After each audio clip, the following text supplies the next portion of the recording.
Africa 54 est la première chaîne de télévision panafricaine, généraliste et d'information de l'Afrique vers le monde. Chaque pays africain devrait avoir un représentant œuvrant en son sein afin de permettre l'éclosion des talents, pouvant également jouer de pont avec nos pays respectifs. Bref, nous sommes panafricanistes au sens absolu du terme. Canal Africa 54, dans sa devise, la première chaîne généraliste, culturelle et d'information de l'Afrique vers le monde.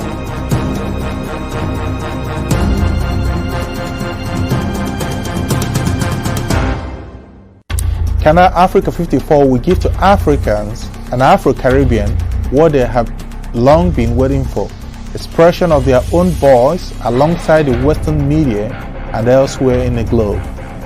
We aim to make the channel professional, sophisticated, contemporary. This channel will offer to viewers a unique experience in digital broadcasting. Our broadcasting and creative departments are dedicated towards having a constant flow of interesting and exciting programs. By using the most sophisticated methods of production, we aim to provide programming which is second to none, developing and enhancing the digital TV services throughout interactive mediums.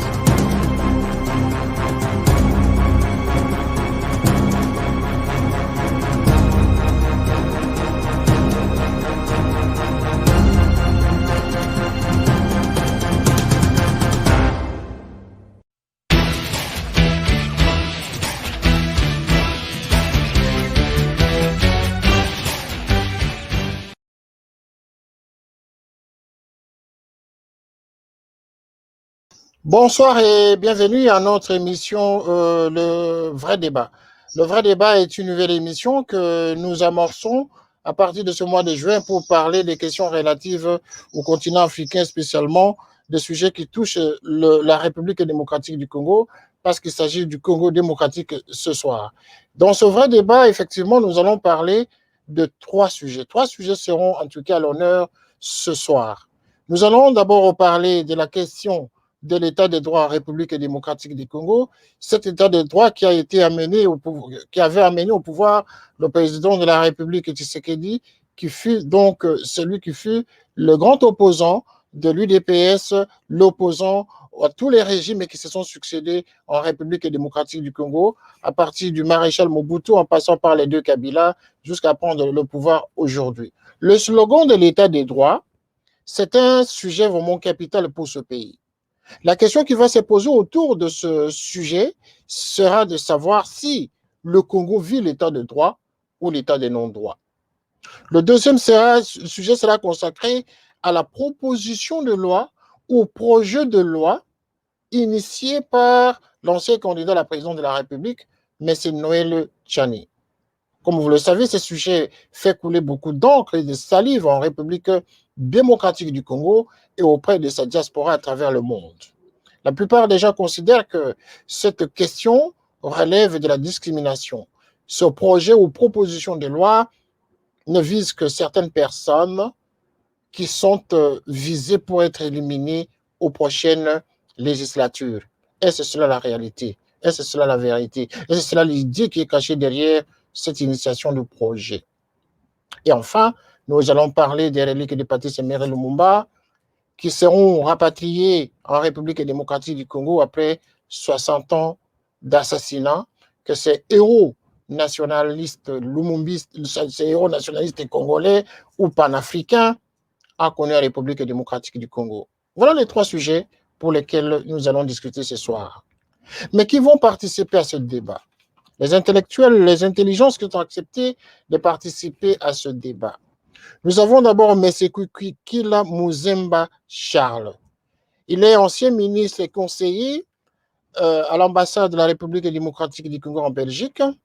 Il fut également conseiller de Laurent Désiré Kabila et il a travaillé en Angleterre en tant que local government à Enfield, Greenwich. Donc c'est quelqu'un qui a une carrière professionnelle très enrichie en tout cas. Il est panafricaniste et lumumbiste depuis l'âge de 15 ans. Vous comprenez que c'est vraiment quelqu'un qui a grandi sous le lumumbisme. Le deuxième invité, c'est M. Louisi Kinshasa. Voilà, il porte le patronyme de la ville de Kinshasa. Membre du mouvement Uhuru, il est professeur de mathématiques, il est éditeur du journal Burning Spears. Voilà, il a d'autres activités en tout cas qu'elle n'a pas pu énumérer ici. Et enfin, nous avons messieurs le juriste qui va aussi intervenir à cette émission. Il va nous appeler, il n'est pas avec nous sur le plateau, mais il va réagir en duplex en tout cas dans cette émission parce que pour des raisons techniques, en tout cas, on n'a pas pu l'avoir. Il s'agit du docteur Alonso. Il est juriste spécialiste en conflits armés. Voilà les 3 invités qui vont participer à cette émission pour vous éclairer de ces 3 sujets. Alors, je vais commencer par faire entrer nos invités sur le plateau pour que cette émission, en tout cas, démarre dans les bonnes conditions. Mais vous qui êtes chez vous, vous qui êtes en train de suivre cette émission, vous pouvez toujours nous envoyer vos questions, vous pouvez réagir en nous envoyant un petit message par mail ou par notre canal habituel et nous allons transmettre ces questions à nos différents invités ici sur le plateau de Canal Africa 54, qui est votre chaîne de télévision panafricaine. Ce soir, nous sommes sur l'antenne de Télé Saturne en même temps en duplex à partir de nos studios depuis l'Angleterre. Alors, nous allons commencer avec notre premier invité. Il s'agit de M. Charles Kukikila Muzemba. M. Charles, bonsoir. Bonsoir, M. Charles. Voilà, il y a un souci, on ne peut pas vous entendre. M. Louisi Kinshasa, membre du mouvement Uhuru. Bonsoir, monsieur. Bonsoir, mon frère. Merci pour l'invitation. Voilà. Vous m'entendez? Nous sommes en direct. Monsieur Charles, est-ce que vous nous entendez? Monsieur Charles, on ne peut pas vous entendre et ce n'est pas un problème chez vous. Voilà, je vais commencer l'émission avec Monsieur Louisi Kinshasa. Alors, Monsieur Louisi, bonsoir encore une fois. Vous avez suivi l'introduction de cette émission. Votre présentation correspond à la réalité. Pour commencer. Oui, c'est bon. Hein. C'est bon. C'est bon. Je suis satisfait de ce que vous avez dit sur moi. Oui, c'est bon. Voilà. Alors, comme vous êtes déjà présent sur le studio, vous êtes toutes les conditions techniques sont réunies pour répondre, pour commencer cette émission. Est-ce que vous pouvez commencer déjà par nous expliquer votre compréhension de la question sur l'état des droits? C'est quoi l'état des droits en réalité? Et aussi, est-ce que nous pouvons considérer que le Congo démocratique vit dans un état des droits ou de non-droits? Merci pour cette question pertinente. Tous les Congolais parlent de cette question. L'UDPS a fait campagne sur ces slogans, enfin c'est un de ces slogans, et qu'au Congo il fallait l'état des droits en opposition à l'état des non-droits. C'est comme ça que le débat a été formulé. Et moi je pense que c'est beaucoup plus profond que ça, parce qu'au départ, quand on parle de l'état des droits, on parle de l'État. Hein, on parle de forces armées, on parle de la police, on parle de magistrats, on parle de prison, on parle de tout ça. Et aussi, il y a une autre question qui est liée à ça, et c'est le système opératoire donc, pour cet état des droits-là. C'est-à-dire que l'état des droits ne peut pas être séparé du système en place. Or, les Congo, comme tout le reste des pays africains, ce sont des pays anciennement colonisés, mais selon nous, la colonisation n'a pas vraiment pris fin. Donc, quand on parle de l'état des droits pour qui? Parce que c'est ceux qui ont le pouvoir en place, ceux qui contrôlent l'appareil d'État. L'État sert à faciliter le besoin, à faciliter donc les programmes de ceux qui sont au pouvoir. Or, la population chez nous n'a pas accès à ces pouvoirs d'État. Ici, on parle donc de plusieurs sortes d'États. Il y a l'État, par exemple, colonial qui était avant l'indépendance. C'était l'État au service du colonialisme belge. Donc, c'était impossible pour les Africains, donc les Congolais de l'époque, de recevoir justice auprès de cet État-là. Et après, pendant la lutte pour l'indépendance, on a eu l'indépendance, entre parenthèses, et le mouvement n'est pas resté pendant longtemps, comme tout le monde le sait, moins de 3 mois. Mais l'État que le Lumumba a hérité, c'était l'État belge. Donc, c'était l'État colonial. Et le programme de Lumumba était en opposition avec l'État colonial belge. Donc, l'État colonial a assassiné Lumumba parce que le programme de Lumumba ne correspondait pas à, à, à l'État colonial qui était en place. Mobutu arrive, c'est la continuité de l'État colonial. Tout ce qui a changé, c'est qu'il n'y a plus de pouvoir européen, visiblement. C'est des gens qui nous ressemblent. C'est Mobutu et tout le reste des Africains qui sont au Congo. Et après, la suite de Mobutu, c'est un État qui est une sorte de mélange. Il y a les personnes que Laurent Désiré Kabila a amenées au Congo, et en grande partie, c'est l'appareil d'État venu du Rwanda, venu de l'Ouganda, qu'on met en place. Et avec 2 ans après, quand Laurent Désiré Kabila est assassiné, il y a un autre État qui est, enfin, on modifie un peu, mais principalement, c'est un État qui a été mis en place pour faciliter le pillage du Congo. Je vais prendre aussi en duplex notre juriste qui est à Bruxelles. Hein. Il s'agit de maître docteur Alongo. Il est docteur en droit, spécialisé en conflit droit de guerre. Docteur Alongo, bonsoir.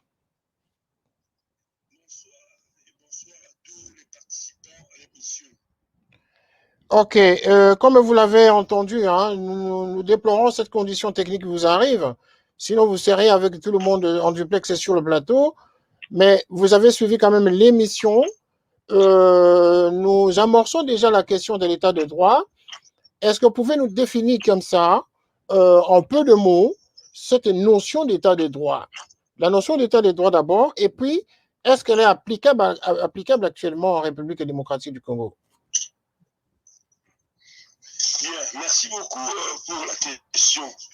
Je vais essayer de...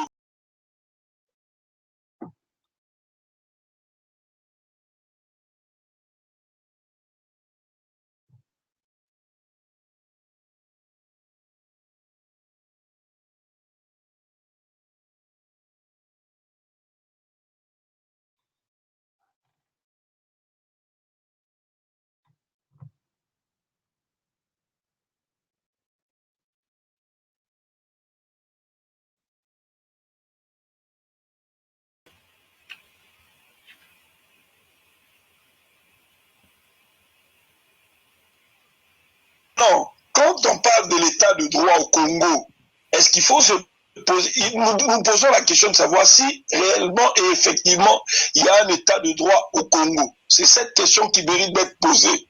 Alors, tout ce que je sais et tout ce que les juristes ou le commun de mortel peuvent savoir, c'est que quand on a un état de droit, tous les citoyens, même le pouvoir public est en dessous de la loi, est soumis, donc tout le monde est soumis à la loi. Alors, si au Congo, les choses se passent de cette façon-là, donc nous avons un état de droit. Mais si les choses ne se passent pas de la façon que je présente maintenant, donc nous n'avons pas un état de droit, parce que quand on est dans un état de non-droit, il y a des privilégiés, il y a des citoyens qui sont au-dessus de la loi, qui peuvent piétiner la loi, qui peuvent commettre des crimes, mais qui sont impunis. Alors, maintenant, quand on est dans un État comme la République démocratique du Congo, ben, il ne faut pas se voiler la face. En tout cas, pour moi, il n'y a pas un État de droit au Congo. Donc, je ne vais pas aller dans beaucoup de considérations parce que les autres aussi doivent intervenir. Voilà un peu ma position. Oui, mais quand vous dites qu'il n'y a pas d'État et il n'y a pas d'État de droit au Congo, ça sous-entend qu'il y a l'état de non-droit au Congo. Ben, si ce n'est pas l'état de droit, donc c'est l'inverse. Ben, ça peut être autre chose, l'intermédiaire. Bon, vous vivez en Angleterre et vous le savez très bien que quand on parle de l'état de droit, on voit the rule of law. Donc c'est la loi, c'est le droit qui gouverne les choses. Les individus, la puissance publique est en dessous de la loi. Mais ce qui se passe au Congo, je m'en vais donner un tout petit exemple. Hippolyte Kanambe, alias Joseph Kabila, l'ancien président de la République, a tué, il a commis des crimes. Les fosses communes de Maluku, jusque-là, on n'a jamais donné de clarification là-dessus, aucune enquête internationale, pour ne citer que ça. Bundudia Congo, les massacres des adeptes de Mukungubi, les adeptes de Kabwena Sampu ont été tués, massacrés, mais il est là, il court les rues de Kinshasa ou du Congo, il est là, il n'est même pas inquiété. Alors comment est-ce qu'on peut parler d'un état de droit dans ces conditions? Parce que l'ancien président devait répondre de ces crimes. Et s'il répond de ces crimes, donc dans ce cas-là, nous avons le principe de l'égalité des citoyens devant la loi, qui régit même l'état de droit. Mais quand certains citoyens ne sont pas inquiétés après avoir commis des crimes ou des infractions, en ce moment-là, on ne peut pas parler de l'état de droit. Donc, c'est une justice à double vitesse. Or, dans l'état de droit, il y a l'indépendance de la justice. Donc, les magistrats doivent dire le droit sans être inquiétés, sans subir une quelconque influence venant même du président de la République, du Parlement, de n'importe quelle autorité. Mais si les magistrats, la justice se rend avec des influences de toutes parts, en ce moment-là, il n'y a pas d'état de droit. D'accord. Là, vous êtes entré, vous apostrophez. Oui. Quand nous voyons l'article 29 du statut de Rome du 17 juillet 1998 ou 98, le statut de Rome qui régit la Cour pénale internationale, l'article 29 dit ceci que les crimes relevant de la CPI sont imprescriptibles. Mais des gens qui ont commis des crimes odieux de ce genre-là, des crimes de génocide, des crimes contre l'humanité, des crimes de guerre, des crimes d'agression, ils ont participé. Hippolyte Kanambe alias Joseph Kabila a participé dans tous ces crimes-là, où il a même commis des crimes. Mais comment est-ce qu'il peut être en liberté? Il n'y a pas que lui.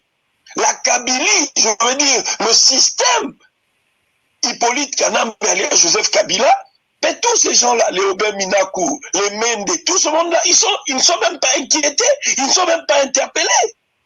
Alors comment est-ce qu'on peut parler vraiment d'un état de droit? D'accord. Pour moi, il n'y a pas d'état de droit. Ok, on va évoluer avec notre invité, mais je vais quand même vous faire observer que vous brossez l'historique par rapport à l'ancien régime, enfin, le régime précédent.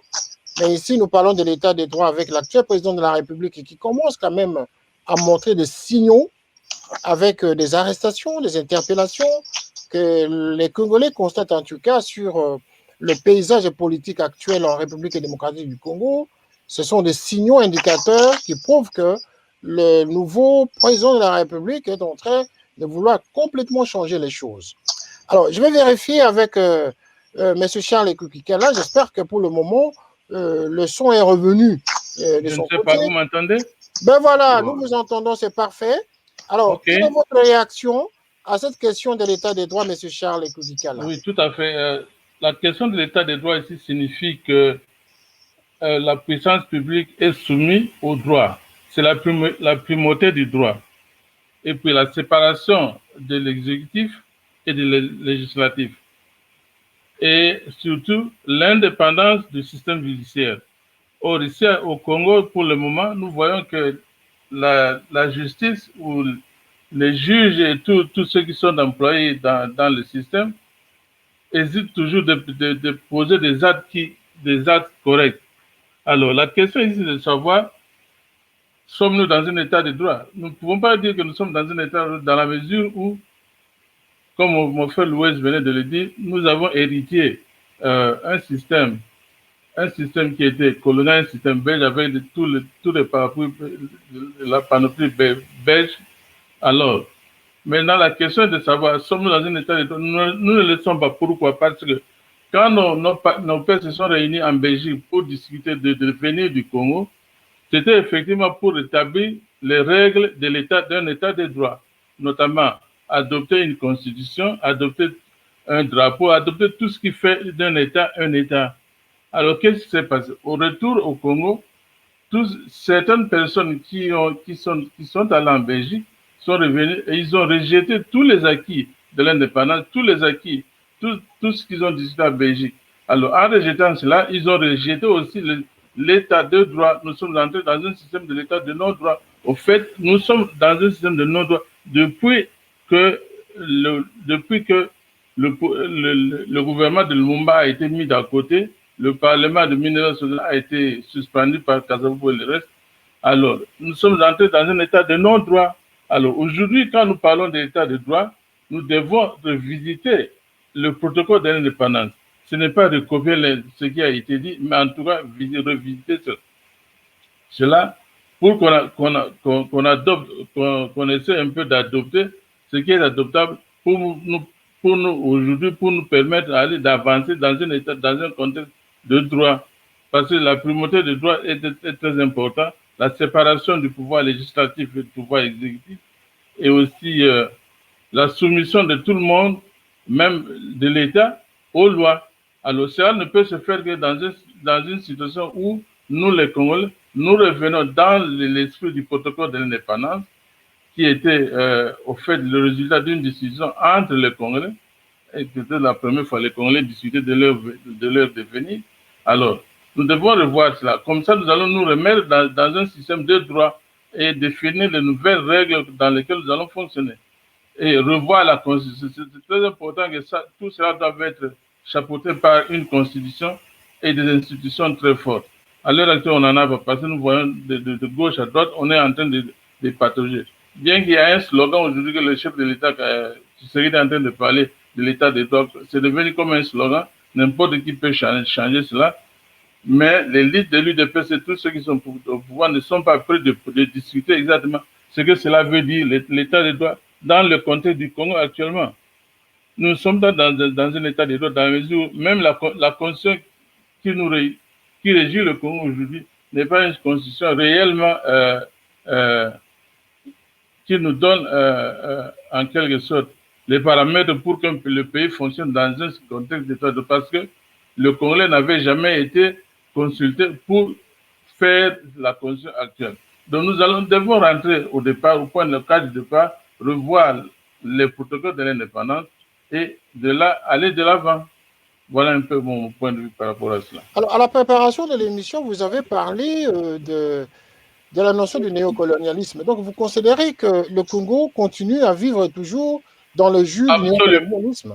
Absolument, parce que ce qui est arrivé au retour de la table ronde, il y a eu 3 Joseph qui sont distingués et qui ont carrément rejeté, de par leur position, notamment Joseph Kasavubu, Joseph Iléo et Joseph Mobutu. Les 3 ont formé un triumvirat, à mon avis, que ce que j'appelle le trio de Joseph, pour rejeter les acquis de la table ronde et imposer un nouveau système qui est le système néocolonial, c'est-à-dire que la colonisation allait continuer, mais simplement, comme mon frère Louis venait de le dire, cette fois, le colonisateur n'était pas un blanc, mais le colonisateur était un frère à nous, un père à nous, ceux qui avaient accepté que le système néocolonial continue à travers eux. Alors, ils ont tout rejeté et le coup d'État du 14 septembre 1960, c'était dans ce contexte-là, rejeter ce qui était discuté en Belgique et adopter une nouvelle formule par laquelle la colonisation allait continuer, mais sous la domination de ces 3 Joseph. Voilà. Bon, voilà. Et donc, nous sommes dans l'impasse. Et vous ne considérez pas que le président de la République actuelle, Félix Tshisekedi Tshilombo, est en train de changer les choses? Est en train de ramener la notion de l'état de droit? Je ne pense pas. Pendant l'opposition. Il peut être animé par un bon esprit, mais je ne pense pas que il a entamé réellement, il a pris les étapes nécessaires pour que nous entrons dans un état de droit. Parce qu'il faut redéfinir qu'est-ce que l'état de droit aujourd'hui signifie au Congo. Moi, je dis que l'état de droit, c'est de rentrer au point à la case du départ, c'est-à-dire revisiter les accords du protocole de l'indépendance, chercher à nous remettre dans cet esprit-là pour qu'on aille de l'avant. Parce que pour le moment, nous ne le sommes pas. Parce que le protocole de l'indépendance nous a donné une constitution, qui a une constitution, un drapeau, une monnaie, les emblèmes, tout ce qui forme un État. Et nous devrions normalement reconstruire, bâtir le pays sur cette base-là. Mais ce qui est arrivé, les néocolonialistes qui étaient encadrés par Kasavubu, Mobutu et Ileo, ils ont décidé que ce n'était pas comme ça. Et ils sont allés même plus loin qu'avec leurs alliés, Chombe qui a fait la sécession, et Kalonji qui a fait la sécession, et Bolikan qui voulait aussi faire la sécession de la province de l'Équateur. Donc aujourd'hui, nous devons repartir à zéro, plus ou moins à zéro, rediscuter ce que nous allons faire de notre pays. Voilà. Et vous ne considérez pas les changements actuels, les arrestations qui sont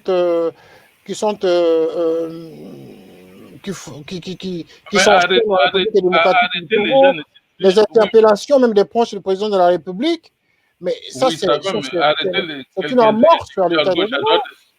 Arrêter quelques individus ne signifie pas que nous sommes dans un état de droit, parce que nous avons vu la situation de Camer il y a l'année passée, il y a 2 ans, avec un tribunal fortement médiatisé, mais on nous dit que Camer n'est pas en prison aujourd'hui. Nous ne pouvons pas parler d'un état de droit dans ce contexte-là. Non, mais Camer est en prison, il est à Makala. Il a été arrêté, il a fait un appel, et ne considérons pas les on-dit, hein, parce que vous dites on dit, mais officiellement, nous savons qu'il a été arrêté. C'est la preuve que le président de la République n'a pas les états d'âme à l'égard des gens qui bravent les lois de la République. Oui, moi je serais d'accord avec lui si il revient dans l'esprit que voilà, l'indépendance du Congo a été dérapée en 60 avec le coup d'État de Mobutu le 14 septembre. Et dès lors, nous sommes entrés dans un état de non-droit et que nous devons revenir dans l'esprit de l'état de droit. Parce que ce qui s'est passé après le coup d'État, ils ont formé une commission constitutionnelle qui a créé la constitution de Luabu. Et cette constitution de Luabu a morcelé le pays en 21 provinces. Aujourd'hui, on nous a morcelé en 26 provinces. Et dans tout ça, le Congolais n'a jamais donné son mot. On n'a jamais consulté le Congolais pour voir s'il avait besoin de diviser le pays en morceaux comme cela. Donc, le président de la République, aujourd'hui, ce qu'il devrait faire, à mon sens, c'est de revenir dans l'esprit de la table ronde de Bruxelles, parce que c'est là où les choses ont dérapé, revenir à cet esprit-là et de redéfinir le pays avec une nouvelle constitution, avec une nouvelle vision. Pas en arrêtant quelques gens à gauche et à droite ici. Et vous demandez au président de la République de changer la constitution, à l'espace du temps qui lui reste, de tout faire en 2 ans, ce que Kabila en 18 ans n'a pas pu faire. Non, je ne lui demande pas de faire ça en 2 ans. C'est d'abord d'accepter que nous sommes dans un état de non-droit, d'abord. C'est ce qu'il a veut faire, justement. Oui, mais il n'a pas dit qu'il n'a pas reconnu que nous étions dans un état de non-droit. On arrête des gens à gauche et à droite, mais on ne dit pas parce que nous étions dans un état de non-droit et que nous sommes en train de remettre le droit en place. Il me semble que c'est ce que le président répète tous les jours, qu'il faut ramener l'état de droit au Congo. Ça sous-entend qu'il considère qu'il n'y a pas d'état de droit. Oui, ça c'est une sous-entendue, comme vous le dites. Bon, nous ne savons pas s'il n'a pas dit ça explicitement. Et puis, il faudra qu'il y ait une forte consultation des Congolais, parce que dans toutes les grandes décisions qui se prennent, le Congolais ne participe pas. Le Congolais n'a pas participé à la confection de la constitution actuelle. Le Congolais n'a pas ne participe pas à toutes ces décisions que le chef de l'État est en train de prendre. Donc, nous devons revenir à ce devons revoir la constitution a été rédigée par les éminents professeurs de droit constitutionnel au Congo. Oui, mais les éminents professeurs de droit au Congo ne représentent pas tous les Congolais. Ils sont éminents professeurs, certainement, ils ont des diplômes de grandes universités, c'est le mythe là. Mais ce dont le Congolais a besoin, la vie du Congolais de chaque jour, ce que le Congolais éprouve de chaque jour, il faut poser la question aux Congolais, qu'est-ce que le Congolais veut? comment veut-il être gouverné? Moi, j'ai suivi un peu l'histoire de l'Afrique du Sud, comment ils sont arrivés à la constitution de l'Afrique du Sud. On a posé la question à tous les Africains du Sud, quel genre de gouvernement, quel genre de gouvernance ils voudraient bien obtenir, et par les groupes de partis politiques, ils ont donné leur avis, et leurs avis ont été compilés dans ce qui est la constitution de l'Afrique du Sud. Au Congo, ce n'est pas le cas. Les professeurs étaient à Kinshasa, mais ils ne savent pas ce qui se passe à Beni ou à Nitouré ou ailleurs. Il faudra consulter tous ces Congolais, que eux, les Congolais d'ici, nous disent quel genre de gouvernement, comment ils veulent être gouvernés. Alors, pour terminer avec vous cette question, avant de passer le relais à M. Luezi, je fais un petit rappel en arrière. Vous avez travaillé sous Laurent Désiré Kabila, vous avez connu le président Laurent Désiré Kabila. Est-ce que vous ne pensez pas que la démarche aujourd'hui du président Félix Tshisekedi ressemble quand même aux pratiques, en tout cas à proportion égale, à la manière dont Laurent Désiré Kabila avait pris le pouvoir, parce qu'il voulait remettre les choses en ordre, il voulait mettre le désordre de côté, mettre les personnes qu'il fallait au travail et faire remplir les caisses de l'État des mains de ceux qui ont détourné les biens de l'État sous la deuxième République. Est-ce qu'il n'y a pas une similitude quand même dans la manière de faire, de l'approche avec le peuple et la sensibilité qu'il avait justement avec le peuple? Est-ce que vous ne voyez pas quand même que les 2 ans de Félix Tshisekedi ressemblent un tout petit peu à la manière d'acharnement de s'acharner positivement pour satisfaire le peuple? Je ne sais pas, je ne vais pas comparer le président Tshisekedi avec le président Kabila Laurent. Non, dans la démarche de ramener au peuple son dû, tel que le président Félix le fait aujourd'hui. Soyons quand même responsables à cette question. Non, oui, je suis tout à fait d'accord avec vous, mais je ne vois pas ceux qui sont autour de lui, ils ne sont pas animés de ce même esprit-là, à mon avis.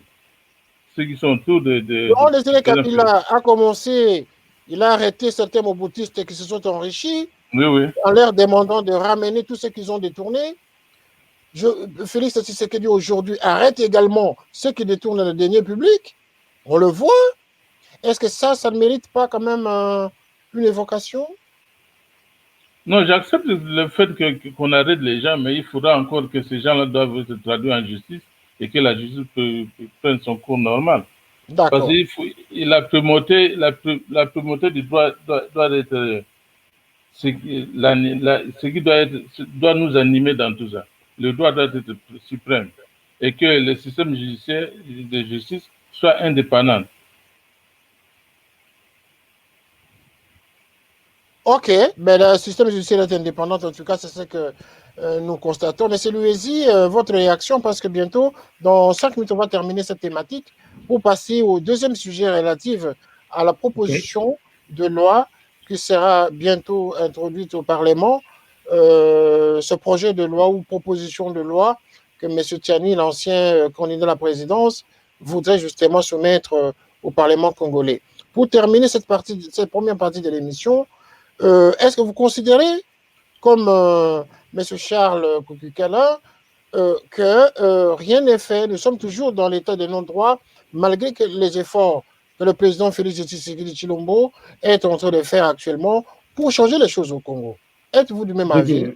Charles? Ouais, je vais être bref, ma position est la suivante. C'est une contradiction.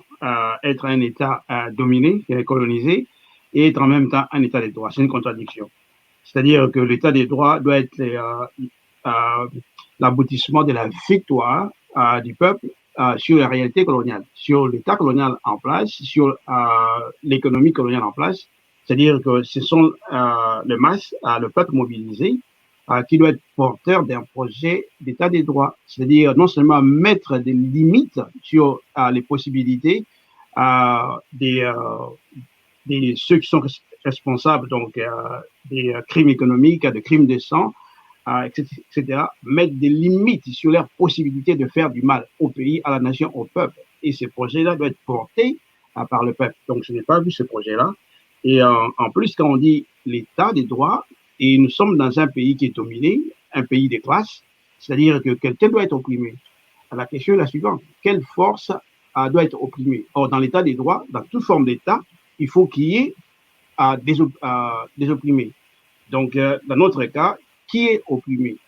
C'est pas à la petite bourgeoisie congolaise qui est au pouvoir. Ce sont les masses des travailleurs, des paysans qui sont opprimés. Donc, ce n'est pas leur État. Si c'est un État des droits, c'est un État à des droits pour la classe politique, pour la classe petite bourgeoise, les compradors, etc., qui sont au pouvoir. Mais ce n'est pas un État des droits pour appliquer la volonté du peuple. Parce que l'État des droits doit être la volonté du peuple. Parce qu'en général, on dit l'État des droits aux États-Unis ou en France, etc., c'est l'État bourgeois. Et la loi, c'est la volonté, c'est l'opinion de la bourgeoisie. Et que c'est pas tous les bourgeois qui vont en prison. Et en fait, leur État a des droits fait que c'est normal de faire des guerres en Afrique. C'est normal de tuer au Congo, de piller les Congos. L'État bourgeois facilite ça, légalise ça. Donc, cette histoire que personne n'est au-dessus de la loi, si la bourgeoisie est au-dessus de la loi, même si quelques éléments bourgeois vont en prison. Donc, au Congo, pour conclure, la lutte est encore à faire. Elle n'a pas encore abouti, mais le peuple doit avoir son projet d'état des droits et ce projet-là doit considérer l'histoire du Congo, par exemple, les biens mal acquis, les crimes économiques, les crimes de sang. C'est-à-dire qu'il faut qu'il y ait un principe qu'on applique pour faire respecter l'état des droits. Alors, quels sont les principes qui sont en place avec le gouvernement en place au Congo? Il faut qu'il y ait des principes. Il ne suffit pas de dire que voilà, telle personne a été arrêtée, mais quels sont les principes? Et je pense que si on commence à reprendre, par exemple, les dossiers de biens mal acquis, les crimes économiques contre les Congos, ceux qui ont détruit l'économie congolaise, ceux qui sont responsables des crimes à l'est du Congo, ceux qui ont pillé les biens du peuple dans tous les coins du pays, etc., etc., ceux qui ont commis des crimes de sang, et tout le monde le sait, il n'y a pas de tribunal chez nous. Donc, l'état des droits, bref, c'est un projet que le peuple doit porter lui-même à travers un nouveau mouvement, une nouvelle lutte qui doit se faire au Congo. Donc, voilà, une nouvelle loi, une nouvelle lutte qui doit se faire au Congo. Je vais demander au docteur Alongo, qui est en train de suivre cette émission. Docteur Alongo, nous allons terminer cette thématique de l'émission. Avant d'aborder la deuxième partie de l'émission, maintenant, comment y parvenir, docteur Alongo? Comment y parvenir pour trouver des solutions d'un état de droit réel et palpable en République démocratique du Congo? Docteur Alongo, c'est à vous la question. Je pense que je vais être un peu plus précis en disant ceci, que l'état de droit a des principes. Et le principe cardinal d'un état de droit, c'est quoi? C'est l'égalité des citoyens devant la loi. C'est l'un des principes cardinaux d'un état de droit. Et que si des gens ont commis des crimes économiques, crimes de sang et que sais-je encore par le passé, ces gens devraient en principe être arrêtés aujourd'hui. Et vous ne considérez pas que le président Félix est dans la logique? Vous ne considérez pas ça? Dans la logique d'instaurer l'état de droit au Congo? Non, voilà la logique. Je vais d'abord poser les fondements avant de passer aux explications. Le principe de l'état de droit, dans un état de droit, il y a un principe cardinal. C'est l'égalité des citoyens devant la loi. Tous les citoyens, et même le pouvoir public, le pouvoir politique est soumis à la loi.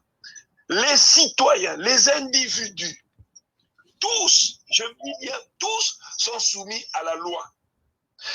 Il y a des crimes qui ont été commis, des crimes de génocide, des crimes contre l'humanité, et ainsi de suite, au cours de l'ancien régime. Mais ces gens sont encore aujourd'hui au Congo, ils ne sont même pas inquiétés. Je donne l'exemple de Bochab, je donne l'exemple de Mende et de tous les systèmes de l'ancien président Joseph Kabila, Hippolyte Kanambe. Mais tous ces gens-là sont libres. Les forces communes de Maluku, mon frère, nous parlons comme ça parce que nous sommes peut-être en Europe. Mais est-ce que vous imaginez un peu la douleur de ces gens qui ont perdu 425 personnes dont les corps, les corps des frères ont été enfouis dans les fosses communes de Maluku. Mais aujourd'hui, les auteurs de ces crimes odieux sont là, ils ne sont même pas inquiétés, à commencer par Joseph Kabila, il n'est pas inquiété. Mais mon frère, quand on parle de l'état de droit, on doit le prendre globalement, pas par des signes, non. Nous n'avons pas besoin des signes, mais nous avons besoin de l'effectivité de l'application de l'état de droit. Parce que si nous avons une justice à deux vitesses, donc en anglais on dit ceci, when you eat ice, it turns into water. Donc c'est-à-dire si vous mettez la glace, une cube, vous mettez la glace dans un, comme on appelle ça en genou en lingala, kikalungu, vous chauffez ça, ça va vous donner de l'eau. Donc, two wrongs can never be right. Jamais. Si vous avez des gens qui ont commis des crimes par le passé, mais qui sont aujourd'hui à l'aise, et on doit interpeller Kamere, on doit l'arrêter, on doit arrêter tel PDG, tel député provincial ou telle personne, oui. Mais ceux qui ont commis des crimes odieux, qui ont tué les gens de Bundu Dia Congo, les adeptes de Bundu de Kamona Sap, Bundu Dia Congo, fausse commune de Maluku, ces gens, jusqu'aujourd'hui, ils ne sont pas punis. Donc on fait tabula rasa pour tous ces crimes-là et qu'on commence maintenant, on commence à poursuivre les gens aujourd'hui. Alors que si ce que nous vivons aujourd'hui au Congo, c'est le résultat, ce sont les conséquences des actes qui ont été posés par le passé. Mais comment nous pouvons nous dire que donc, écoutez, il faut oublier le passé, alors qu'il y a des crimes imprescriptibles qui ont été commis.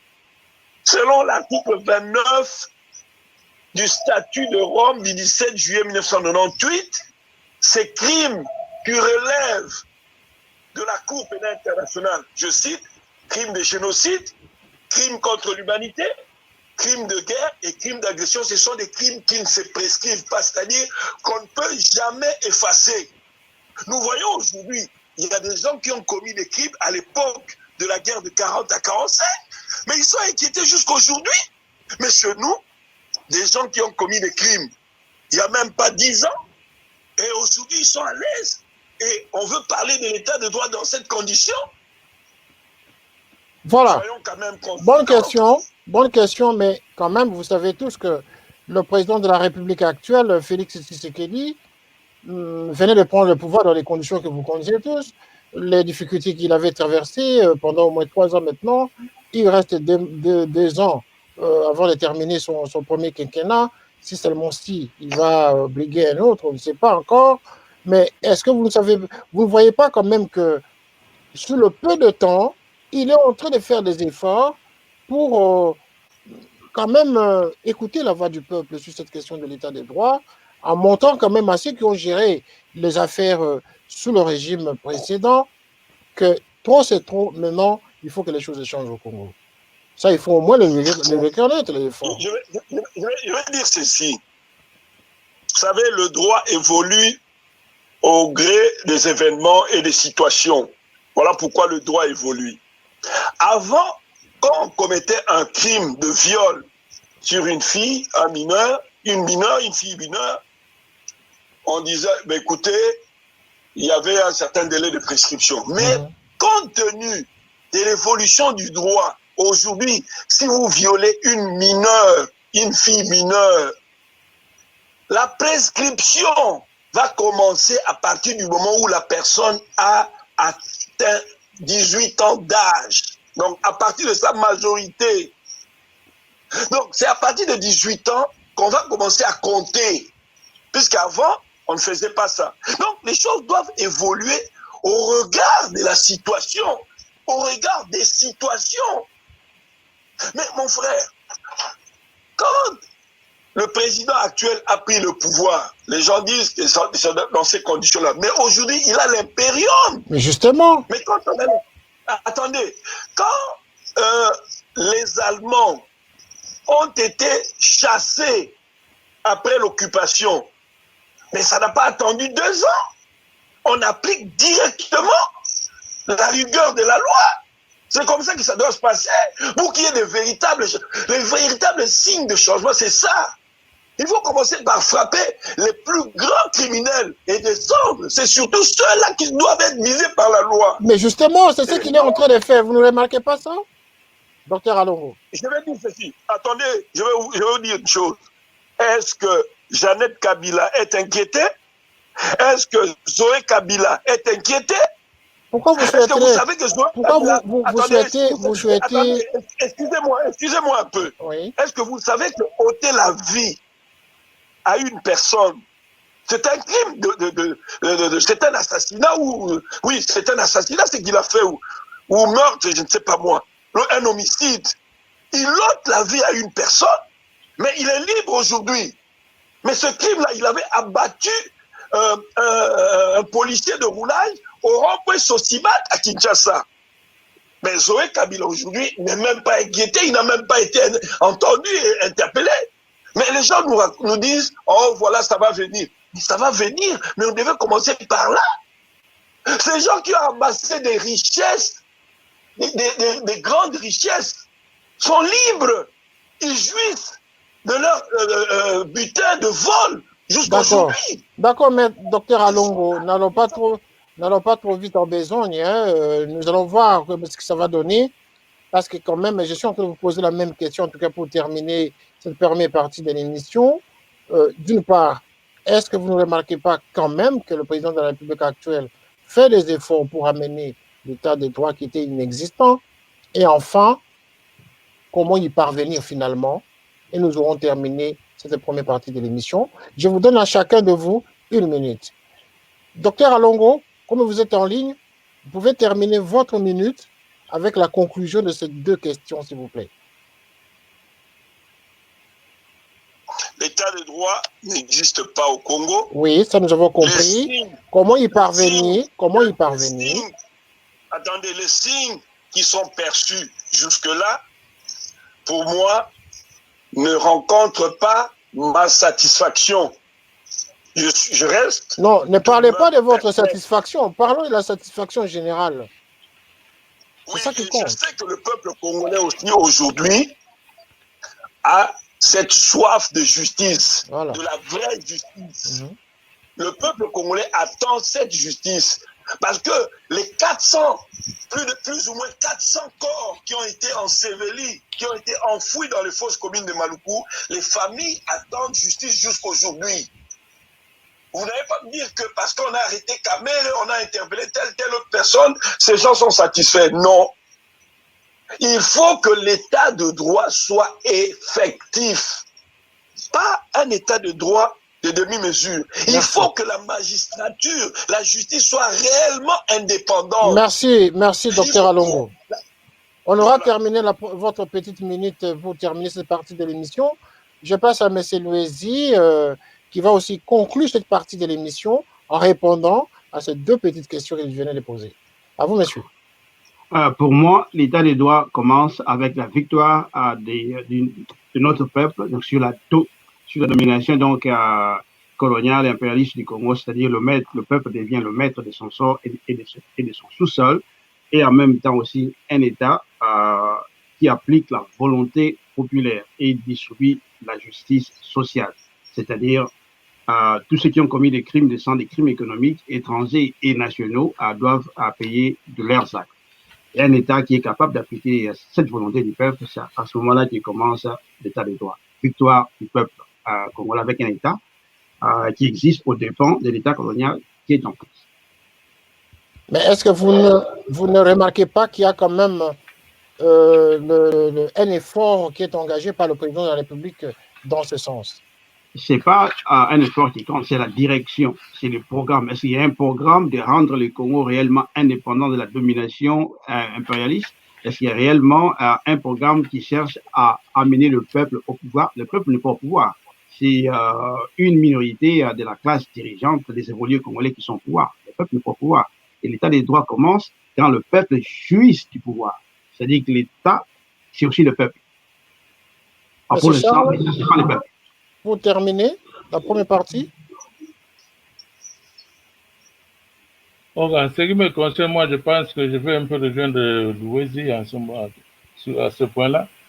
Mais moi, je pense que pour que le peuple redevienne le maître de sa destinée, moi, je maintiens que le point de départ, c'est là où nous avons dérapé. Et on a dérapé en 1960.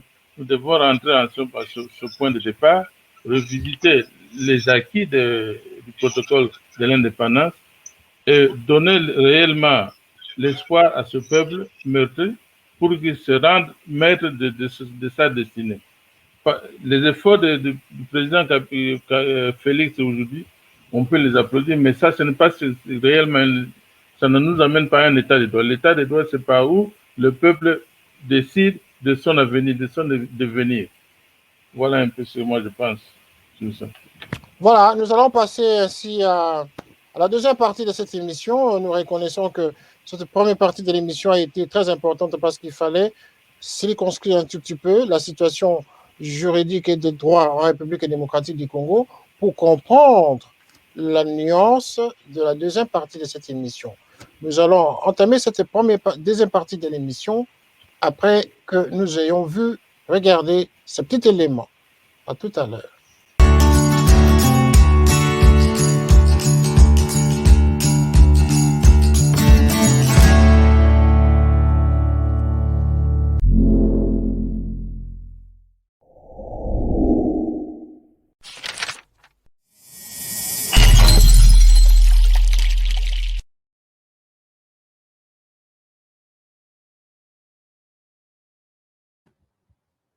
Merci. Nous allons maintenant parler de la deuxième partie de cette émission. La partie qui fait beaucoup de bruit en République démocratique du Congo. Nous allons parler de la proposition au projet de loi de M. Noël Tchani, l'ancien candidat à la présidence de la République en 2018, qui est sorti de son silence et qui est reparti relire les archives de la Constitution de la République du Congo depuis le temps du Zaïre, du maréchal Mobutu.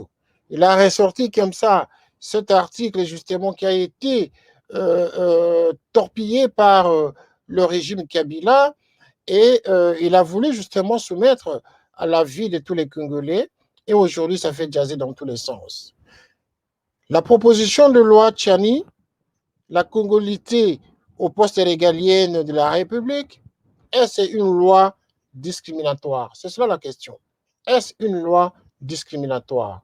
Si cette proposition arrivait à être adoptée par le Parlement congolais, cette loi deviendrait-elle une loi discriminatoire? C'est ça la question. Donc, je commence par Maître Alonso. Maître Alonso, est-ce que nous pouvons considérer finalement que si ce projet ou proposition de M. Tchani arrivait à être voté à l'Assemblée nationale, est-ce qu'elle porterait atteinte à certains Congolais? Est-ce qu'elle serait discriminatoire? C'est ça la question, mais docteur Alonso. Voilà, merci beaucoup pour cette question. J'aimerais apporter quelques précisions d'entrée de jeu. Oui. D'abord, nous avons le projet de loi et la proposition de loi. Le projet de loi, quand ça émane du gouvernement, ainsi de suite, ou bon,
tout à l'heure, évolue au gré des événements et au gré de ce qui se passe dans le pays, en tenant compte de l'histoire. Moi, quand j'avais en son temps réfléchi sur ce que doit être notre pays après la victoire du peuple, j'avais imaginé un drapeau congolais dans sa grande partie à couleur rouge. Parce que je me disais que, en tout cas, le sang a beaucoup coulé au Congo, plus ou moins 10 millions de morts, c'est trop. Alors il faut que notre drapeau puisse avoir en grande partie la couleur rouge. C'est tenir compte de l'histoire récente de notre pays. Et nous devons aussi savoir que notre pays a fait l'objet de beaucoup d'agressions et des invasions des pays voisins. On le sait, le Rwanda, le Burundi, l'Ouganda, et ils ont agressé notre pays à maintes reprises. Alors, si aujourd'hui, on doit verrouiller les fonctions régaliennes ou l'accès à la magistrature suprême en disant qu'il faut que le candidat soit de père et de mère congolais, je ne vois pas de discrimination. Parce que la loi doit tenir compte, c'est-à-dire la constitution de notre pays doit tenir compte des aspirations profondes d'un peuple. La constitution doit refléter la volonté du peuple. Alors, et aussi, tenant compte de ce qui venait de se passer et l'histoire récente de notre pays, agressé à maintes reprises, il est tout à fait normal que l'on puisse avoir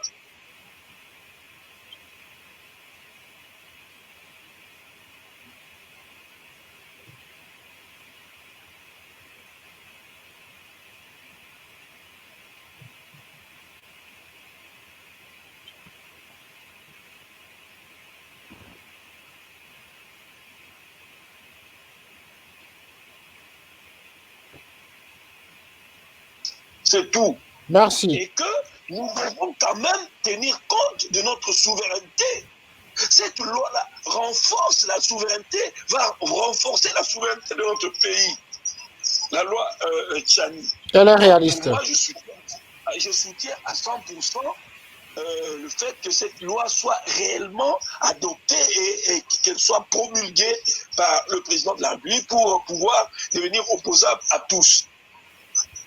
Merci beaucoup. Je vais passer à M. Charles Ekukikala qui va réagir à la même question. M. Charles, est-ce que cette proposition de loi ou projet de loi, si jamais elle devenait, elle serait promulguée demain, est-ce que cette loi serait discriminatoire pour certains Congolais? La question que moi je veux vous poser, c'est qui se sentirait discriminé par cette loi? Si nous sommes tous Congolais, pourquoi certains se sentiraient discriminés? Ceux qui sont concernés. Je ne sais pas exactement ce que cela veut dire. Il n'y a pas un seul pays au monde qui n'a pas de loi par rapport à la nationalité ou par rapport à accès à certains postes, à certaines positions de gouvernance. Chaque pays au monde a ces prévisions-là. C'est question d'avoir des garde-fous pour qu'on soit sûr que celui qui est chef de l'État ou qui est chef du Parlement ou tout ce que vous voulez, soit réellement quelqu'un qui est engagé pour l'intérêt de notre pays. Autrement, quand il y a quelqu'un qui a un conflit d'intérêt parce qu'il est de nationalité congolaise mais d'origine, je ne sais pas moi, X, on ne sait pas si cette personne réellement porte dans son cœur les intérêts du peuple congolais, les intérêts du Congo. Nous ne savons pas. Aujourd'hui, par exemple, les frontières du Congo ne sont pas surveillées. N'importe qui veut aller au Congo, il n'a même pas besoin de demander la permission à qui que ce soit. Il va à la frontière, il traverse, il passe. On ne pose pas de questions. Ça ne peut pas continuer ainsi. Il faut qu'il y ait des garde-fous. Je crois qu'une loi pareille, c'est une loi qui va nous donner un parapluie, un certain degré de protection. par rapport aux dangers que nous courons, où nos voisins peuvent, n'importe quand ils ne sont pas d'accord avec nous, marcher, traverser nos frontières, envahir le pays. Ça ne va pas. Moi, je crois que cette loi-là, la proposition de cette loi-là, elle est correcte. Les détails, peut-être qu'il faut discuter les détails, mais il n'y a pas un seul pays au monde qui n'ait pas des lois pareilles. Moi, je soutiens cet effort-là et que j'appelle à tous les autres Congolais de soutenir cette proposition. Ce n'est pas question de discriminer, ce n'est pas question d'empêcher certaines personnes d'accéder à certains postes de gouvernance. Ce n'est pas ça. C'est question d'avoir des garde-fous pour la survie de notre pays, pour notre propre survie à nous-mêmes. Moi, je pense que c'est ça. Ah ben, mais celui-ci, est-ce que vous avez la même lecture par rapport à l'image que donne déjà, l'ampleur que ça donne déjà à l'annonce même de cette proposition? Pensez-vous que si elle venait demain une loi, serait-elle discriminatoire complètement contre certains Congolais? Disons que c'est une question que Dr Chani a proposée. Et pour quelle raison? Mais pour moi, la question fondamentale, c'est la question de l'indépendance du Congo et de l'Afrique en général. Parce que si nous avons un président 100% congolais, pendant que les Congolais meurent de faim, pendant que l'économie congolaise n'a pas été créée pour le peuple au Congo, c'est une économie qui existe pour créer la vie pour l'Europe, pour les États-Unis, pour le Canada, le Japon, la Chine, la Corée du Sud, etc. Donc, c'est-à-dire une économie soumise aux intérêts hostiles des étrangers que vous connaissez tous. Alors, cette proposition de loi de nationalité ne protège pas le peuple congolais. Pas du tout. Pas du tout. Que ce soit quelqu'un qui est à 100% ou à 200% congolais ou à 50% congolais, que de pouvoir, la réalité du peuple ne va pas changer. Les intérêts fondamentaux du peuple ne seront pas protégés. Pour moi, c'est une loi, c'est entre les éléments donc, de la classe dirigeante congolaise qui essaie de se positionner, etc. Mais ce n'est pas une loi pour défendre les Congos, c'est archi faux. Ce n'est pas une loi pour défendre les Congos. Pour défendre les Congos, il faut mobiliser le Congo, pour mobiliser tout le peuple pour parachever la lutte pour l'indépendance qui a été déraillée depuis l'assassinat de Lumumba et aussi, je peux ajouter Moulele. Oui, ça fait 60 ans Lumumba, ça finit ça. L'histoire de Lumumba, franchement, c'est 60 ans en arrière. Hein. C'est pas du tout fini. On n'est pas indépendant. C'est ça la question fondamentale. On n'est pas indépendant. Est-ce qu'on détermine les prix de nos matières premières? Non. Mais on ne va pas ressusciter. On contrôle notre sol? Non. Qu'est-ce qu'on contrôle? Qu'est-ce que la nationalité congolaise à 100% nous donne? On est à 100% congolais en Belgique. Si on n'a pas de papier, on nous fout en prison. Alors qu'un Allemand qui vient en Belgique sans papier, on ne le met pas en prison. Parce que lui, c'est un citoyen reconnu par la nation belge. Mais un Africain qui n'a pas de ses papiers en Belgique, s'il a oublié ça, il risque d'être mis en prison. Parce que nous ne sommes pas des citoyens chez nous. Nous sommes des objets, nous sommes des colonisés. C'est la raison pour laquelle les efforts sont engagés pour que les choses reviennent dans l'ordre. Voilà pourquoi il faut commencer par le sommet. Il faut mettre fin à la domination coloniale du Congo et de l'Afrique. C'est par là qu'il faut commencer. Il faut redevenir indépendant, reprendre le contrôle de notre destin. Parce que qui a défini qui est étranger au Congo? Ce n'est pas nous qui avons défini ça. Ce sont les Belges à la conférence de Berlin qui ont défini celui-là est angolais, celui-là est congolais. Nous devons définir nous-mêmes qui est qui chez nous. Mais premièrement, il faut mettre fin à la domination coloniale. En ce moment-là, les Africains vont eux-mêmes s'asseoir et dire voilà ce que nous voulons. Pour l'instant, on ne fait que continuer ce que les colons a dit. Celui-là, il est angolais, lui, il est congolais, lui, il est ivoirien. On a des intérêts différents. Non, les intérêts du Congo ne sont pas hostiles aux intérêts du peuple d'Angola ou de la Côte d'Ivoire ou du Ghana. Il n'y a pas d'intérêt hostile antagonique entre les Africains qui sont au Congo et ceux qui sont ailleurs. Si on a un problème avec ceux qui ont trahi l'Afrique, comme le gouvernement du Rwanda. Ça, c'est une trahison de l'Afrique. il est impliqué dans le crime contre le peuple africain au Congo, contre les Congos. 10 millions de morts. Vous aimeriez qu'un jour un citoyen rwandais, quoi qu'il est né au Congo, devienne le président de la République?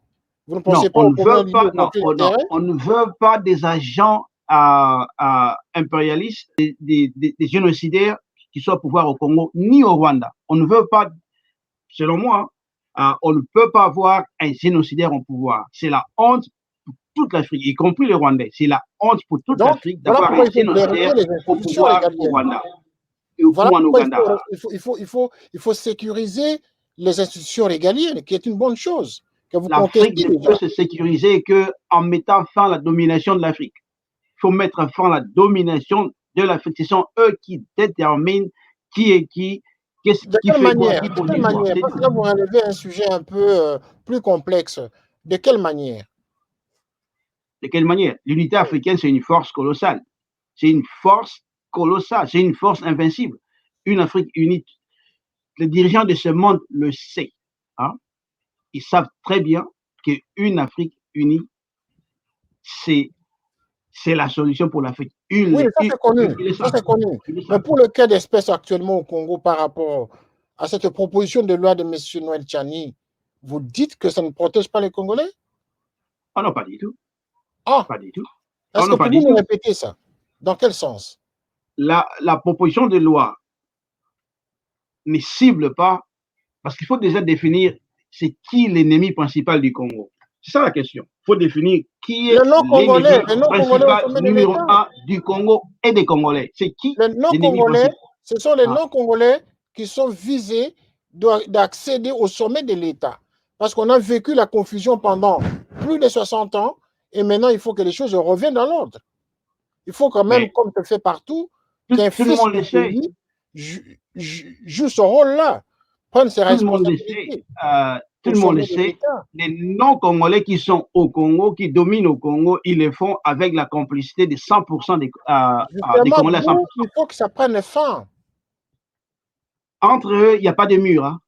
Que la loi passe ou pas, l'accord qui existe entre les dirigeants congolais et leurs complices en Ouganda et au Rwanda va continuer. Ça, c'est pour les élections. Ça, c'est pour les masses. Ça, c'est une consommation de masse, c'est tout. Hein. Et qu'est-ce qu'il faut? Qu'est-ce qu'il faut concrètement alors? Qu'est-ce qu'il faut? Quelle est la magie qu'il faut adopter aujourd'hui pour verrouiller les institutions de la République, pour qu'on n'ait plus des infiltrations comme on en connaît aujourd'hui depuis l'arrivée de Laurent Désiré Kabila dans ce pays où nous vivons presque l'occupation qui est aujourd'hui clamée par... Comment verrouiller un pays qui est occupé? Comment verrouiller un pays avec des armées étrangères au Congo? Voilà il faut d'abord mettre fin à la domination coloniale. Voilà pourquoi la démarche justement de M. Tchani. C'est ça, vous reprenez le mot de M. Tchani justement. Pour sécuriser, verrouiller, pour éviter qu'il y ait les non-congolais au sommet de l'État parce que le constat est fait que le pays est occupé. Voilà. C'est une bonne la MONUSCO, par exemple, l'ambassadeur américain, qui est un élément important depuis l'indépendance du Congo. Hein, parce que sans la participation des États-Unis, il n'y aurait pas eu, les coups d'État qu'on a fait n'allaient pas aboutir depuis 60 jusqu'à maintenant. Que va faire la loi Tchani contre l'intervention américaine au Congo? Les Américains sont déterminants, c'est eux qui décident qui va être président au Congo. Depuis 60, nous on a voté Lumumba, les Américains ont décidé non, on ne veut pas de Lumumba, on va mettre quelqu'un d'autre. Hein? Et des élections que Joseph Kabila a volées avec la bénédiction des Américains, des États-Unis. Celui qui gagne des élections en 2006, Kabila dit bon, il reste. Pourquoi il reste? Parce qu'il sait, il savait qu'il avait le soutien des Occidentaux, des Américains en particulier. Vous voyez? Et pareil en 2011, il n'a pas gagné, tout le monde le sait. Mais il s'est maintenu. Et maintenant, avec les élections de 2010, Kabila a aussi décidé. Donc, pour moi, l'intervention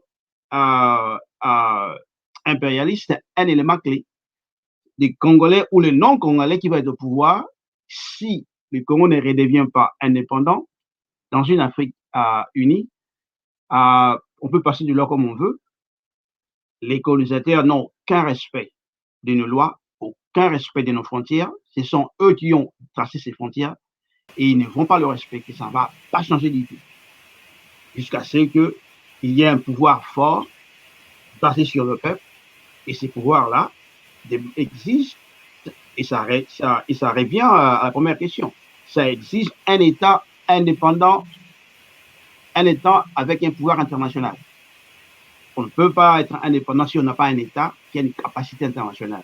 Et d'où la nécessité d'une Afrique unie, parce que le Congo à lui seul ne pourra pas développer un pouvoir international indépendant. On ne respecte que le pays qui a un pouvoir international. Si on n'a pas ce pouvoir-là, on n'est pas respecté, on se fait écraser. Et c'est dans la situation dans laquelle nous sommes présents. Et c'est ça qu'on dit que les questions des années 60 n'ont pas été résolues. Et on doit résoudre ces questions-là. C'est quoi l'indépendance? Il faut définir ça. C'est quoi la défaite de la colonisation? Qu'est-ce qu'on sait qu'on a gagné? Dans les définitions, n'ont pas été résolues. Dans la généralité, nous sommes dans les théories, mais nous voulons entrer dans le concret avec le président Tshisekedi qui veut changer les choses, mais que vous n'acceptez pas sa manière de faire probablement. Mais c'est Charles, est-ce que vous épousez le même point de vue que M. Louison? Est-ce que vous partagez ce même point de vue qui dit que cette proposition de loi Tchani ne protège pas les Congolais? Dans une certaine mesure, parce que, comme Louis dit, que nous ne pouvons pas nous considérer en dehors de l'internationalisme. C'est-à-dire que si nous allons mettre la loi Tchani en place, ça ne peut pas être simplement pour le Congo, mais il faut que nous considérions aussi ce qui se passe autour de nous. Et ce qui se passe autour de nous, c'est l'Afrique. Quand nous, en tant qu'un peuple, nous n'avons pas de lien avec les autres peuples africains, nos efforts à nous au Congo ne signifient rien.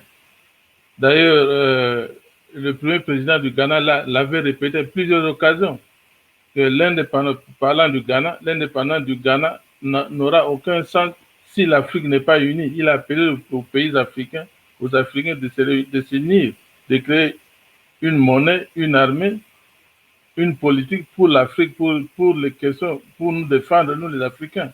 Alors, moi, je partage l'idée de mon frère Louis jusqu'à ce point-là. Mais concrètement, comme vous le dites, les frontières ont été établies par des Occidentaux ailleurs, mais ce sont les frontières que nous avons acceptées. C'est ce qui définit le Congo. On ne parlait pas du Congo si on n'avait pas ces frontières-là. Les frontières existent, nous avons accepté ces frontières. Comment nous allons nous gouverner en attendant que nous allons nous organiser pour pouvoir fonctionner avec les autres? D'accord. C'est la question. Oui, mais voilà la question. Mais ma question, c'est que j'aimerais que nous soyons dans le concret, en fait. Cette loi, si elle venait être votée, vous pensez que le Congo ne serait pas protégé au sommet de l'État? Moi, je pense la loi elle-même, je ne pense pas, parce que nous acceptons qu'aujourd'hui, le pays, il y a une occupation. Mais il faut quand même qu'il y ait un moment donné, le Congolais prenne conscience. Oui, il y a tout le monde sait qu'on est parti à toutes les de étapes. conscience signifie reconnaître que nous sommes le Nous pays. sommes dans une réflexion je veux dire, dans un raisonnement pratiquement nostalgique. C'est-à-dire que nous vivons dans le passé, là. Mais maintenant, nous sommes dans le concret, dans le présent, avec cette mauvaise expérience connue des 60 ans. Ouais, maintenant, il faut commencer quelque part. Oui, oui. Le président Félix veut commencer quelque part. Est-ce qu'il ne faudrait pas le lui reconnaître, cet effort? Je vous ai dit que, voilà, nous avons hérité ces frontières. Nous reconnaissons nos frontières comme un État, le Congo. Donc, par rapport à cette loi, j'ai dit que, bon, c'est une loi, à mon avis, entre guillemets, va protéger, va nous donner des garde-fous pour nous assurer que ceux qui sont au sommet de l'État sont des Congolais. Mais ça, être Congolais seulement ne suffit pas.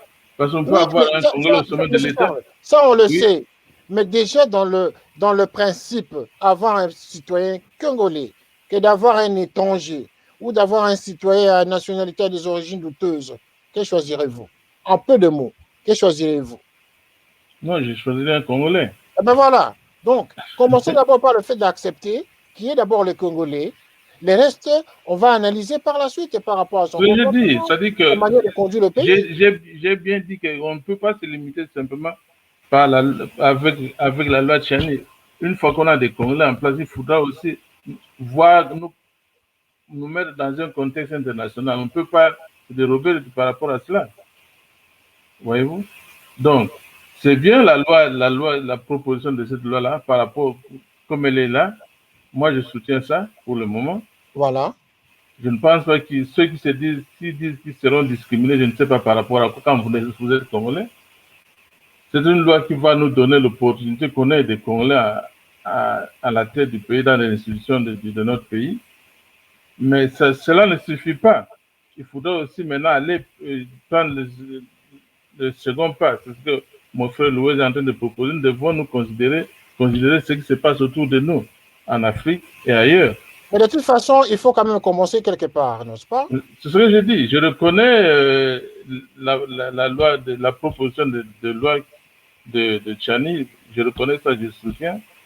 Ceux qui pensent qu'ils seront discriminés, je pense que c'est une peur qui est déplacée. Parce que la loi va couvrir tout le monde. On parlait de l'état des droits tantôt. C'est bon. Donc, ça va nous donner un cadre juridique pour qu'on ait des gens qu'il faut avoir à la tête du pays. Chaque pays a des lois similaires. Je ne vois pas pourquoi on ne peut pas en avoir. Voilà. Mais en même temps, il faut considérer aussi que voilà, une fois que nous prenons ce pas-là, on ne peut pas se limiter à ça. C'est ça. On ne va pas se limiter à ça. Merci beaucoup. Nous allons terminer cette deuxième partie de l'émission avec la dernière question. La dernière question est la suivante. Que pensez-vous? C'est le docteur Alongo qui va commencer à répondre à cette dernière question de la deuxième partie de l'émission. Que pensez-vous finalement alors des gens qui pensent qu'ils sont concernés, ils sont visés, ils sont exclus par cette proposition? Ceux-là qui commencent déjà à attaquer docteur Noël Tchani par le fait d'avoir émis l'idée d'une telle proposition. Docteur Alongo, est-ce que vous pouvez répondre à cette question pour terminer? Oui, que pensez-vous de cette dernière partie de l'émission?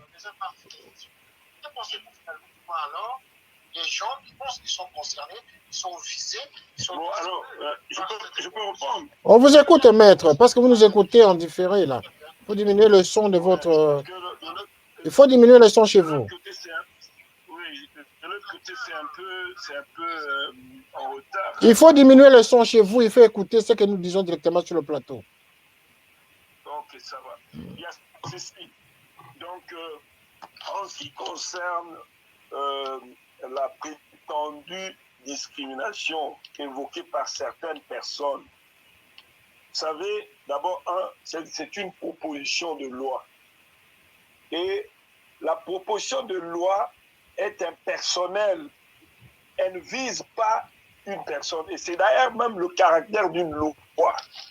La loi est impersonnelle. C'est pour cela qu'on dit quiconque aura fait ceci sera puni. Donc, chacun a l'obligation de faire ceci. Donc, quand on...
D'accord. Le nom d'une personne dans cette proposition de loi-là, alors ils doivent s'apaiser. Sinon, ben, c'est qu'ils ont des idées derrière la tête. D'accord, docteur Alongo. Merci. Parce qu'il y a beaucoup de gens qui seront visés par cela. Et aussi, je veux dire, par exemple, dans l'actuelle constitution, la constitution qui est encore en vigueur du 18 février 2006, il est clairement dit qu'il faut avoir 30 ans pour être candidat à la présidence. Mais un autre Congolais aussi brillant, intelligent, sage, de 29 ans dirait « Ah, moi, je suis exclu. » Voilà. Alors donc, il peut aussi évoquer ça. Il dit, non, les lois sont faites comme ça. C'est par exemple aux États-Unis, on dit que pour être candidat à la présidence, il faut être né sur le sol américain. Et ce sont des lois. Si c'est comme ça, si c'est accepté, si c'est promulgué, moi je ne vois pas pourquoi. C'est toujours comme ça. Moi je suis juriste, mais ce n'est pas tout le monde qui est juriste. Nous sommes entrés à l'université quand on a fini. Il y a des gens qui sont allés à la faculté de médecine, à la faculté de droit économique. Mais ceux qui sont devenus médecins, mais tant mieux, ils sont devenus médecins. Nous sommes devenus juristes. Ou quand nous avons commencé à l'école primaire, nous n'avons pas tous terminé. C'est comme ça la vie. Il y a la sélection naturelle qui se forme. Et aussi, nous devons accepter cette sélection naturelle, même en ce qui concerne la candidature. Il y a des gens qui vont être recalés, c'est tout à fait normal. C'est la loi de la nature. Voilà. C'est comme ça qu'ils ont... Merci, docteur. Merci, docteur Alongo. Il faut être des bons perdants, même si on est recalé par une loi, il faut accepter. C'est d'ailleurs le jeu même de la démocratie. C'est ça. Accepter. Accepter le jeu de la démocratie. Merci beaucoup. Ouais. Nous allons terminer la deuxième partie de cette émission avec cette question. Je vais passer à M. Charles Ekekikala. Même question, est-ce que vous pouvez donner votre réaction en 1 minute? En 1 minute, moi je pense que, comme je disais tantôt, que c'est une proposition de loi. Je ne pense pas qu'elle vise quelqu'un en particulier. Donc, ils n'ont pas intérêt à s'agiter, en fait. Non, ils n'ont pas intérêt. Ceux qui parlent, ils parlent pour rien, ils n'ont pas intérêt à s'agiter. S'ils se sentent congolais, ils doivent s'incliner devant la loi. Et on parlait de l'état de droit tantôt. C'est peut-être cette loi peut entrer dans le cadre de reconstruire l'état de droit. Nous acceptons la loi et comme elle est, on peut ne pas être d'accord avec cette loi-là, mais elle est là. Mais il faudra qu'on aille plus loin, considérer ce qui se passe ailleurs. Il faudrait qu'on aille plus loin. M. Louezi, pour terminer cette dernière question de la deuxième partie de l'émission, que pensez-vous de ceux qui s'agitent déjà autour de cette idée, de ce projet de loi? Ouais, comme j'ai dit au début, c'est une question des positionnements électoraux. Pour moi, cette loi repose sur une économie politique coloniale. C'est-à-dire que l'économie politique du Congo, c'est une économie dominée par l'étranger. Donc la loi ne combat pas cette domination-là. La loi juste met en avant des contradictions qui existent entre les Congolais au Congo, c'est-à-dire ceux qui sont à 100% et ceux qui sont à 50%, 60%, je sais pas. Et on privilégie cette contradiction qui n'est pas la contradiction principale. Or, la contradiction principale, c'est le fait que l'économie politique du Congo, c'est une économie pour les étrangers. Et c'est ça qu'il faut résoudre avant tout. Et c'est la raison pour laquelle il faut qu'il y ait la protection, le verrouillage au sommet de l'État. C'est-à-dire que la nationalité de chaque personne au Congo va être leur loyauté dans la lutte pour la libération du Congo. C'est là que la question de nationalité devient importante. On est loyal à la libération du Congo ou pas? C'est ça la question. Non pas si on est 50%, 60%. Être à 100% ne veut pas dire qu'on est loyal au Congo. Pas du tout. Pas du tout. Et c'est pour cela que le recensement est nécessaire dans ce pays-là. Et l'identification de la population. Ça, c'est notre question. Le recensement, savoir combien de gens on a. C'est un sujet à débattre prochainement avec vous. Ouais. Sujet qui a déjà été débattu, mais nous allons le remettre à débat. L'économie politique, elle est anti-Congo. C'est contre le peuple du Congo. C'est ça qu'il faut mettre à part. D'accord. C'est ça qu'il faut éradiquer. Merci en tout cas à vous trois d'être très efficaces et en tout cas d'apporter des argumentations aussi rationnelles et pertinentes par rapport aux différentes parties de cette émission. Merci en tout cas de votre tact en tout cas intellectuel sur ces différentes questions que je suis en train de vous poser ce soir pour l'intérêt de tous ceux qui nous suivent dans notre chaîne de télé Saturne de Canal 54. Merci en tout cas. Nous allons aborder la dernière partie de l'émission concernant les reliques de Patrice Emery Lumumba. Mais avant d'entrer dans cette dernière partie de l'émission, j'aimerais quand même vous poser une question qui m'est posée ici, au niveau de l'écran. On me demande de vous poser la question de savoir quelle est votre réaction sur le petit bémol qui a été lancé par le président de la République et sur cette question de la loi Tchani, où le président aurait dit que ceux qui ont fait du Congo, que le Congo soit là où il est aujourd'hui, ce sont les nationaux. C'est un téléspectateur qui me demande de vous poser cette question. Quelle est votre réaction à ce bémol du président Tshisekedi? Est-ce qu'il était en train de contredire Tchani ou il était en train de sous-entendre les choses différemment de l'idée de Tchani? À vous tous, monsieur Louis, vous pouvez commencer. Je ne pense pas que j'ai compris la question. Là. La question est la suivante. Je ne sais pas si vous avez suivi la réaction du président Tshisekedi sur cette question. On lui avait posé et il avait répondu même devant les sénateurs en disant les gens ceux qui ont fait que le Congo soit là aujourd'hui, ce sont les nationaux. Voilà. Et ça sous-entendait quoi? Si vous avez suivi l'image, si vous n'avez pas suivi, alors on passe à M. Charles s'il avait suivi ça. C'est un téléspectateur qui voudrait entendre votre réaction. Bon, non, personnellement, je n'ai pas entendu cela. Et ben voilà. je ne veux pas non plus interpréter, même si j'avais entendu, je ne vais pas interpréter ce que le président a dit. Parce que je ne suis pas avec lui, je ne suis pas. Est-ce que, docteur Alongo, vous avez entendu ça? Vous avez entendu le président de la République dire que ceux qui ont amené le Congo là où il est aujourd'hui, ce sont des nationaux? Vous avez entendu ça? J'ai entendu ça et j'ai aussi ma position par rapport à cela. Non, ce n'est pas votre proposition. Nous concluons la deuxième partie de l'émission. Quelle est votre réaction? C'est la question d'un téléspectateur. Quelle est votre réaction si vous avez vraiment entendu le président le dire? Quelle interprétation faites-vous? Voulait-il contredire Tchani ou voulait-il appuyer Tchani? Je veux dire docteur Noël Tchani. Nous sommes ici dans le domaine des supputations et des devinettes. Donc, il y a des interprétations qui fusent de toutes parts. Il y a ceux-là qui vont dire, oh voilà, le président a contredit. Il y a de ceux aussi qui diront, oh non, il a appuyé. Mais seulement, c'est qu'il y a, on pouvait aussi dire ceci en disant que les Congolais de père et de mère ont foutu le pays, ils ont jeté le pays au fond du bourbier dans lequel il se trouve aujourd'hui. Mais ça aussi, ça peut être aussi Joseph Kabila qui se disait de père congolais, de mère congolaise. C'est ça. Donc ça peut aussi viser Kabila, par exemple. Mais moi, je pense que, enfin, vous m'avez dit qu'il ne faut pas penser. La réaction est que même si le président a réagi de cette façon-là, le peuple congolais, en tout cas, appuie cette loi-là dans sa majorité. Merci, docteur Alongo. Merci, en tout cas, nous allons passer à la dernière partie de cette émission.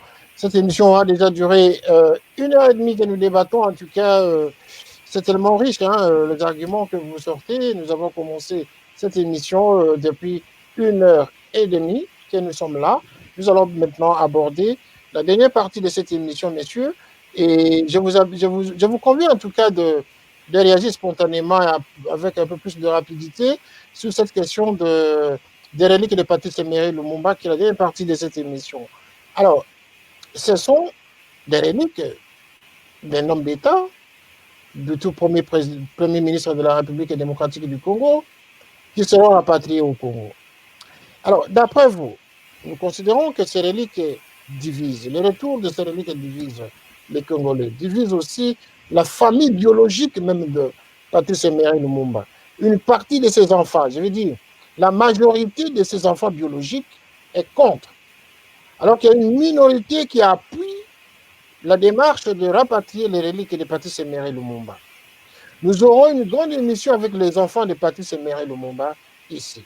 Ceux qui contestent la démarche de ceux qui sont au Congo avec le président de la République pour rapatrier les reliques en République démocratique du Congo dans les conditions actuelles. Mais vous qui êtes Congolais, au regard de ces deux camps qui s'opposent, ça c'est du côté famille biologique, mais vous qui êtes du côté peuple congolais, mais c'est que là, c'était lumumbiste, Il a travaillé avec Laurent Désiré Kabila. Il a occupé des fonctions, des responsabilités au Congo sous Laurent Désiré Kabila. Vous avez été ministre et conseiller à l'ambassade de la République démocratique du Congo en Belgique et délégué par Laurent Désiré Kabila. Ça veut dire que vous êtes vraiment un lumumbiste. Autant notre invité, M. Louisi, qui est un défenseur, justement, un panafricain confirmé, qui défend également cette idéologie lumumbiste, y compris notre juriste, le docteur Alongo, qui n'est pas loin de cette idéologie. Patrice Emery Lumumba va rentrer, ses reliques vont rentrer au Congo. Êtes-vous d'accord avec la manière dont cette démarche est amorcée actuellement entre le Congo et l'État belge? Je commence par Docteur Alongo. Docteur Alongo, vous nous écoutez. Est-ce que vous pouvez réagir à cette question? Bien, merci. Je voudrais dire ceci. Il faut que nous puissions d'abord savoir que quand nous sommes vivants,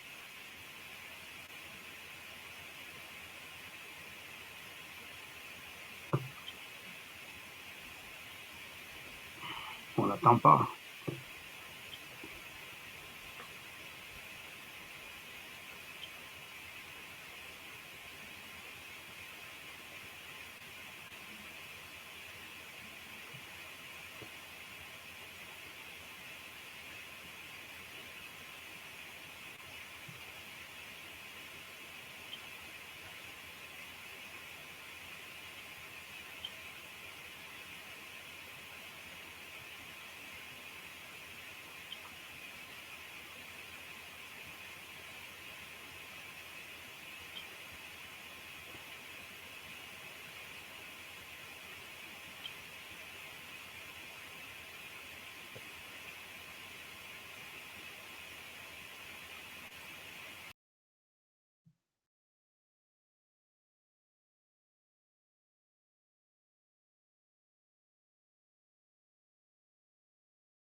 je pense que c'est inutile d'envoyer les reliques de Patrice Emery Lumumba au Congo dans ce climat-là.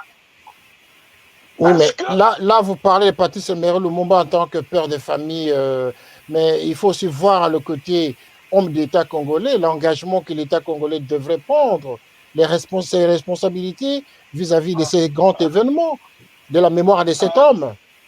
Oui. Mettons la famille de côté. Lumumba n'aurait pas eu d'enfant, on ne parlerait pas de famille biologique. On parlerait de l'homme d'État qui était assassiné et qui n'a pas été assassiné seul. Alors, mettons... Oui. Peu importe l'enterrement d'une personne pour enterrer un président. Pourquoi? Pour enterrer une personne, il faut quand même que sa famille puisse se prononcer. Oui, mais la famille qui est divisée, qui est divisée là, c'est pas ça qui doit bloquer, ça ne peut pas bloquer justement le processus. Non. Alors, si c'est comme ça, il faut un référendum alors. Parce que vous ne pouvez pas décider à la place du peuple congolais. Que le peuple s'exprime parce que c'est leur héros.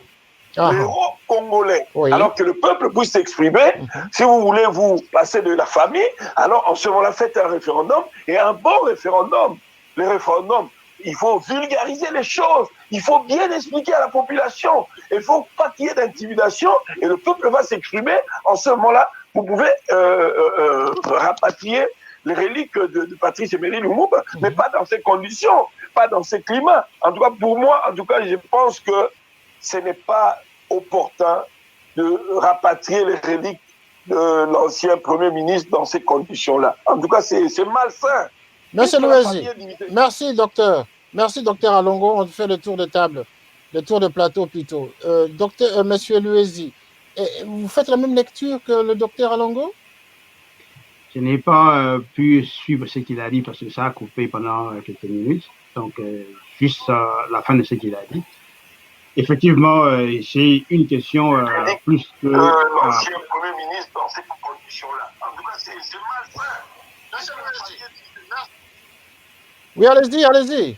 Ouais, donc je disais que la question donc du retour des reliques de Patrice Lumumba, les héros donc du peuple africain, les héros du peuple congolais bien sûr, mais c'est les héros du peuple africain donc à travers le monde entier. Et les conditions de sa mort ne peuvent pas être séparées de son retour au pays. Il y a des membres de certains éléments de la famille qui disent que ces reliques, même quand on dit ces reliques, d'après ce que j'ai compris, c'est juste une dent. Donc, que cela soit remise donc à sa famille. Toute personne, selon nos coutumes, a droit à un enterrement digne de ses noms. Et surtout que Lumumba était donc le leader anticolonial, le premier donc, responsable du gouvernement donc au Congo. On ne peut pas tout simplement dire qu'on va retourner à sa dent. Les Belges ont commis un crime contre l'humanité. C'est un crime très grave. Il n'y a pas eu de jugement. Il n'y a pas eu de réparation. Moi, je ne suis pas contre le retour, mais il doit être accompagné des réparations, d'un jugement contre les crimes que les Belges ont commis. On va remettre les reliques de Lumumba, mais on ne dit rien sur la justice, parce qu'il ne s'est pas donné la mort. On lui a ôté la vie, on l'a assassiné, et on a commis un tort irréparable contre le peuple africain. Parce que vous imaginez, si Lumumba était resté au pouvoir, il allait sûrement compléter, parachever son projet d'unification de l'Afrique avec Kwame Nkrumah. Ils avaient déjà signé des documents. Vous imaginez Ghana et Congo ensemble, et tous ces grands leaders qu'on connaît, le Fanon, le Moumi étaient ensemble pour façonner une nouvelle Afrique. Et le Belge ont déraillé ces projets-là. Donc, la question de justice, pour la famille de Lumumba, pour le peuple congolais, pour le peuple africain en général, il ne doit pas être séparé de ces retours-là. Donc, qui va maintenant établir cette justice?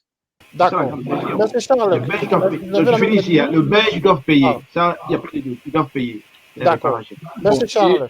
Il y a eu trois crimes ont été commis. Il n'y a pas que le Lumumba qui est mort ce jour-là. Il y a eu trois personnes qui ont été assassinées.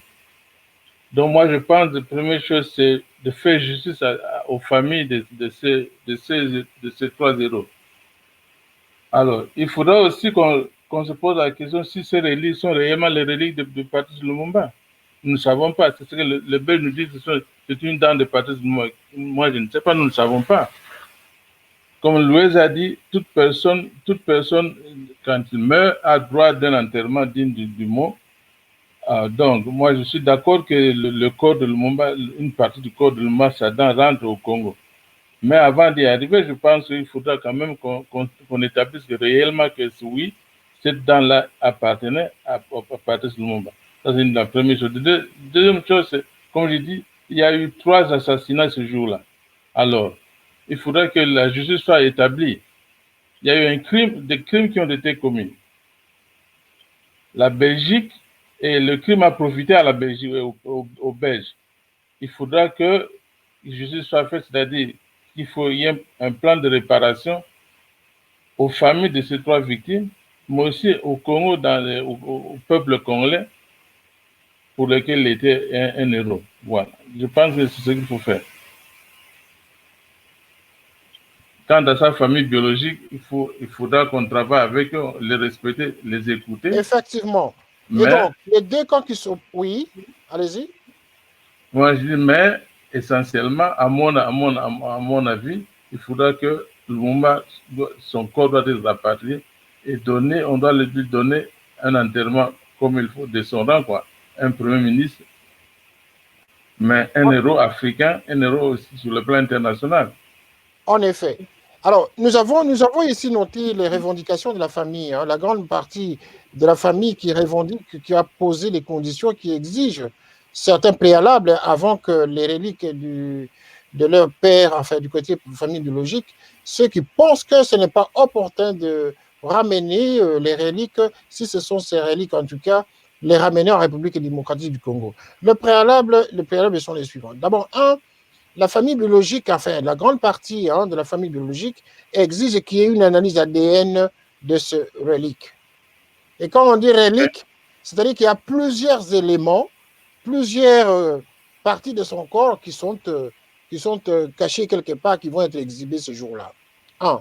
Deux, ils exigent l'unanimation de tous les, enfin, l'unanimité de tous les enfants de Patrice Emery Lumumba.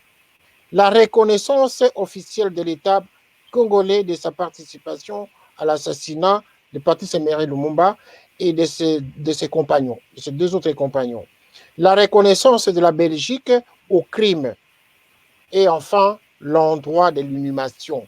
Ils n'ont pas trouvé un compromis là-dessus.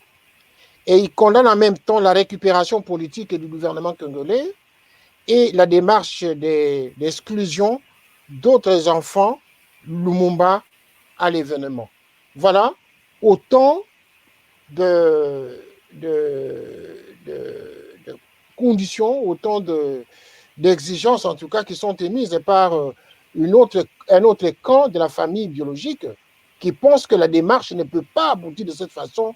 Ils vont aller jusque très loin et peuvent même porter plainte contre les autres enfants Lumumba qui sont des mèches avec le gouvernement congolais. Et ils porteront aussi plainte contre le gouvernement belge et congolais en même temps. Vous comprenez où se trouve le problème? Oui, vous qui êtes panafricaniste, vous qui êtes africain, vous qui êtes congolais. Nous comprenons, je comprends les soucis de la famille. Voilà. Mais en même temps, comme je disais tantôt, il n'était pas que le père de la famille, il était aussi le père en quelque sorte de l'Afrique. Bien sûr. De l'Afrique. Voilà. Et le père sur le plan international. Et tout le monde peut-être a un mot à dire par rapport à cela. Je pense que je ne serai pas à côté de dire que la majorité de Lumumbistes voudrait bien que son corps soit rapatrié au Congo. Mais comme j'ai dit tantôt, encore il faudra qu'on se rassure effectivement que ces reliques sont bien les siens. Mais aussi, il faudra qu'il y ait un plan de réparation. La Belgique a profité de l'assassinat de Lumumba. Et les Belges ont profité de l'assassinat de Lumumba. Il faudrait qu'il y ait un procès juridique pour que la justice soit faite pour la famille et pour le Congo. Alors, par rapport à l'endroit de l'inhumation, par exemple, vous qui êtes le lumumbiste, qui était proche de Laurent Désiré Kabila, où pensez-vous vraiment qu'on pourrait, par exemple, inhumer Lumumba? Parce que déjà, la famille conteste même la place de l'échangeur délimité. Par rapport à votre sentiment personnel, où pensez-vous que cet illustre personnage, ses restes peuvent être enterrés? Mon sentiment personnel est le suivant. J'aurais souhaité que, mais ce serait peut-être pas possible, puisque Lumumba, c'est l'homme de l'indépendance, l'endroit approprié serait le palais de la nation, quelque part, le palais de la nation, parce que c'est là où l'histoire a été faite. Lumumba a fait son histoire. Malheureusement, aujourd'hui, l'endroit est occupé par les reliques de Laurent Désiré Kabila. Bon, ça, il faudra encore revoir cela. Peut-être il faut l'enterrer là où il était né à Katakombe. Je ne sais pas. Non, il n'est pas né à Katakombe. Moi, l'endroit approprié serait le palais de la nation. Il est né à... Voilà. Et donc, nous allons terminer finalement cette émission avec une dernière question. Je vais commencer avec M. Louisi sur cette question. Si vous n'avez pas encore répondu à cette question, réagi par rapport aux exigences de la famille biologique qui pose autant de préalables. est-ce que c'est préalable pour vous, sont quand même logiques? Écoutez, Test ADN, l'endroit d'inhumation, l'unanimité de tous les enfants Lumumba et la reconnaissance de l'État congolais et belge sur la participation à l'assassinat, est-ce que c'est préalable pour vous? Sont logiques. ouais, je dirais oui, hein, du point de vue de la famille, ils veulent absolument, parce que jusqu'à maintenant, il n'y a pas de reconnaissance officielle par la Belgique qu'ils ont commis un crime d'État au Congo, ni les États-Unis, on n'en parle pas. Et que le monde est toujours calomnié, en fait, hein, régulièrement. Donc, ce n'est que normal qu'il y ait des demandes donc, légitimes. Et c'est à nous de soutenir, de travailler avec la famille et de faire de sorte que la famille soit aussi unie. Mais ce qui manque, c'est un mouvement porteur d'un projet nouveau, comme il y en avait, comme il existait au temps de Lumumba. Et ce mouvement-là manque. Parce que le fait même que la famille soit divisée, c'est parce qu'il n'y a pas un mouvement suffisamment fort pour peser, pour permettre à résoudre aussi des contradictions qui assument, qui sont sûrement, qu'on peut facilement, pas nécessairement facilement, qu'on peut résoudre. Ce mouvement-là manque. Et ce mouvement est aussi lié à la question de la création d'un État. On a parlé de l'État des droits au début. Et cette question de l'État des droits va nous suivre partout. C'est-à-dire, quel type d'État peut donner justice à la famille biologique de Lumumba, au peuple congolais et aussi changer l'histoire de l'Afrique, parce que c'est inséparable de cet État-là.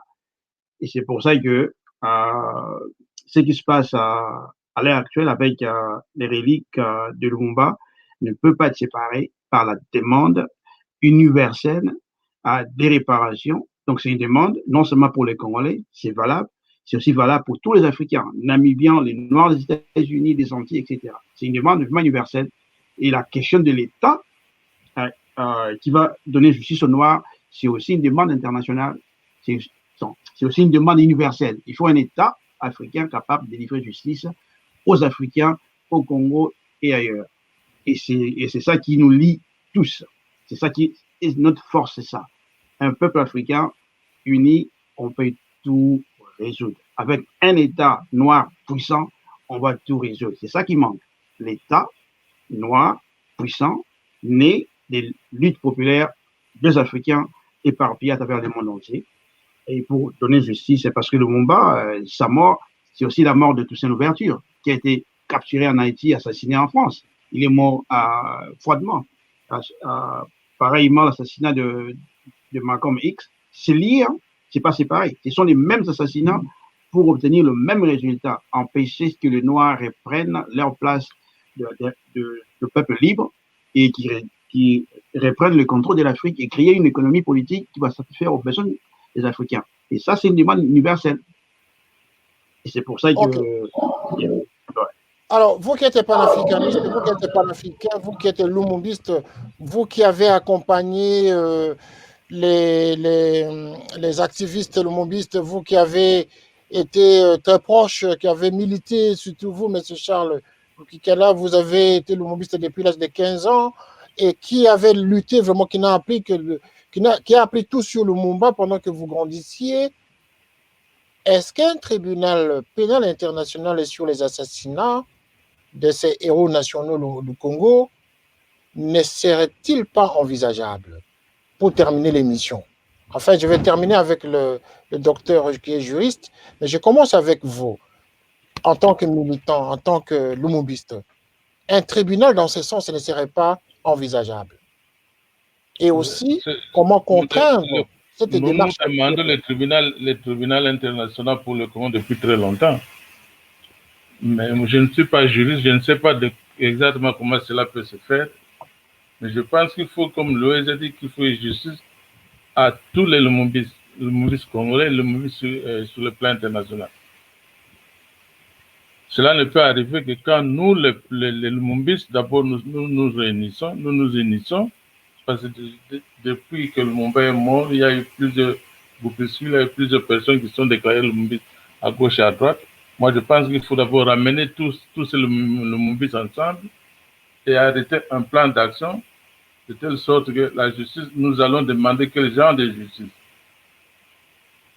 justice internationale ou justice locale, parce que nous parlons tantôt, on parlait tantôt du droit, l'état des droits.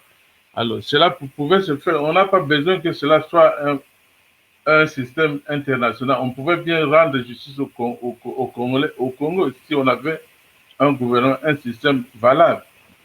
Moi, je pense que c'est possible pour nous de le faire si on est unis. Pour le moment, nous ne le sommes pas. Voilà. Pour le moment, vous n'êtes pas unis. On ne sait pas quand vous serez unis. Et donc, les reliques vont rentrer au Congo. Les plus malins ont été plus intelligents et plus malins encore. Et ils vont faire des reliques de votre héros national, ce qu'ils veulent en faire, pour leurs propres intérêts probablement. Alors, monsieur le ministre, pour terminer l'émission, est-ce que vous avez un commentaire à faire sur cette même question relative à un tribunal qui pourrait être envisagé, un tribunal contre justement l'État belge et l'État congolais, sur leur participation à l'assassinat de Patrice Emery Lumumba et de tous les martyrs de l'indépendance qui sont tombés dans la lutte qu'ils ont menée justement pour l'acquisition de l'indépendance du Congo?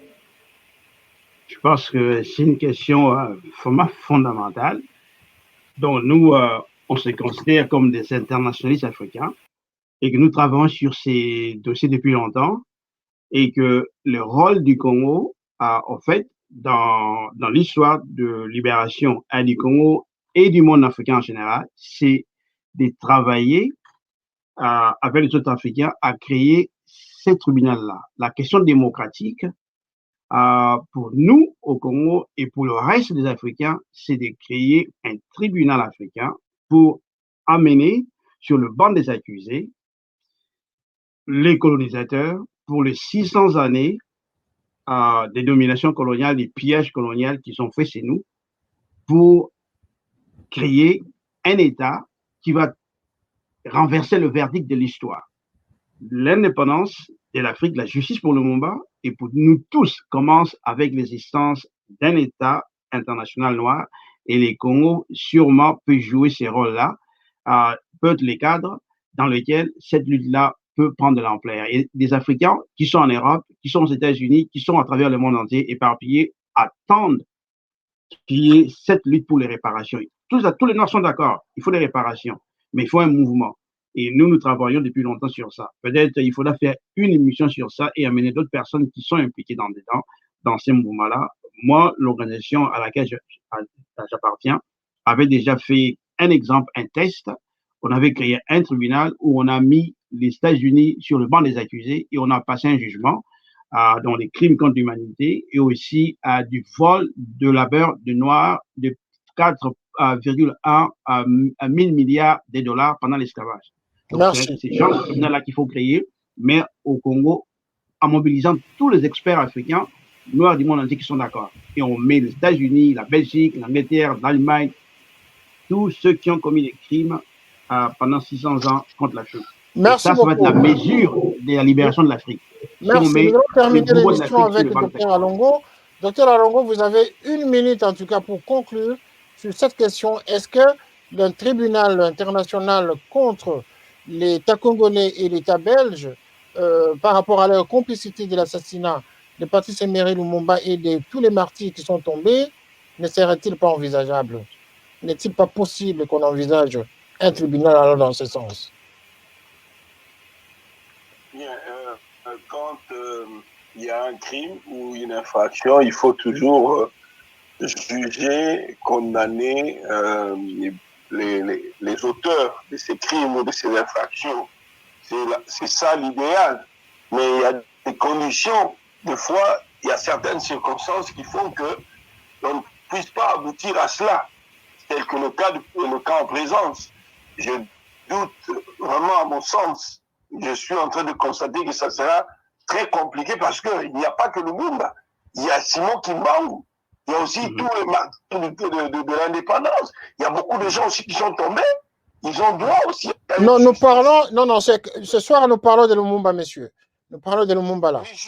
Oui, justement, parce que quand on va parler de Lumumba, mais les Kimbanguistes vont dire aussi. Non, nous parlons de Lumumba. Parlons d'abord de Lumumba. Est-ce qu'un tribunal ne pourrait pas être envisageable pour ce cas si précis? J'ai déjà donné la réponse en disant que pour un crime, une infraction quelconque, en tout cas, il faut un tribunal, il faut juger. Voilà. Mais maintenant, il faut parler, il faut voir la faisabilité de cette pensée. Bien parler, bien penser et bien dire ne sont que rien sans rien faire. Merci, docteur Alongo. Merci en tout cas de votre participation à l'émission. Nous sommes à la fin de cette émission. Cette émission nous a pris 1h55 déjà. Nous avons épluché en tout cas tous les points. Toutes les questions ont été analysées ce soir. Merci de votre participation. Monsieur Charles Kukikala, merci. Monsieur Louisi Kinshasa, merci. Mais Monsieur Louisi, en 30 secondes, beaucoup de téléspectateurs me disent, demandez à Monsieur Louisi, il s'appelle vraiment Kinshasa ou c'est juste un surnom que vous avez mis pour cacher votre nom, votre vrai prénom. Pour terminer, rapidement. Ouais, ils ont raison. Ça, c'est le nom qui s'utilise depuis longtemps. J'ai un autre nom, mais ça fait longtemps, les gens me connaissent avec ce nom-là. D'accord. Ils ont suivi, ils vous ont écouté. Merci beaucoup. Hein. Merci d'être venu à cette émission, à ce duplex qui a été très enrichissant. Merci en tout cas de votre participation à cette émission. Nous sommes vraiment très satisfaits de ces différentes analyses des intellectuels de ce soir. Nous vous donnons rendez-vous demain, en tout cas à la même heure, pour un autre grand débat autour de ce relique. Il y aura beaucoup de révélations demain par rapport aux revendications de la famille biologique et des panafricanistes, justement, qui ne sont pas d'accord avec la manière de faire aujourd'hui sur les reliques de Patrice Emery Lumumba. Il y a des pressions qui vont dans tous les sens, justement, pour bloquer le retour de ce relique. Même si les retours arrivaient à être effectifs, mais en tout cas, il y aura des poursuites par la suite, parce que beaucoup de gens n'ont pas été satisfaits. Ils ont déshonoré probablement l'image et la mémoire de Patrice Emery Lumumba pour faire de la récupération politique. Merci, nous sommes très contents d'avoir fait cette émission avec vous. Nous vous remercions de votre fidélité. Nous vous remercions parce que vous avez été quand même très actifs à réagir à cette émission. Merci, le rendez-vous est pris pour demain à la même heure. Au revoir. Canap 54 TV, la première chaîne généraliste culturelle et d'information de l'Afrique vers le monde. Canap 54, Canap 54, Canap 54, Canap TV. Africa 54 est la première chaîne de télévision panafricaine, généraliste et d'information de l'Afrique vers le monde. Chaque pays africain devrait avoir un représentant œuvrant en son sein afin de permettre l'éclosion des talents, pouvant également jouer de pont avec nos pays respectifs. Bref, nous sommes panafricanistes au sens absolu du terme. Canal Africa 54, dans sa devise, la première chaîne généraliste culturelle et d'information de l'Afrique vers le monde.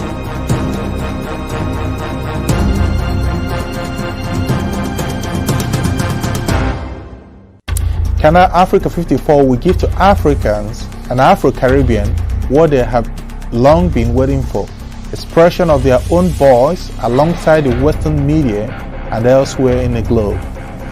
We aim to make the channel professional, sophisticated, contemporary. This channel will offer to viewers a unique experience in digital broadcasting. Our broadcasting and creative departments are dedicated towards having a constant flow of interesting and exciting programs. By using the most sophisticated methods of production, we aim to provide programming which is second to none, developing and enhancing the digital TV services throughout interactive mediums.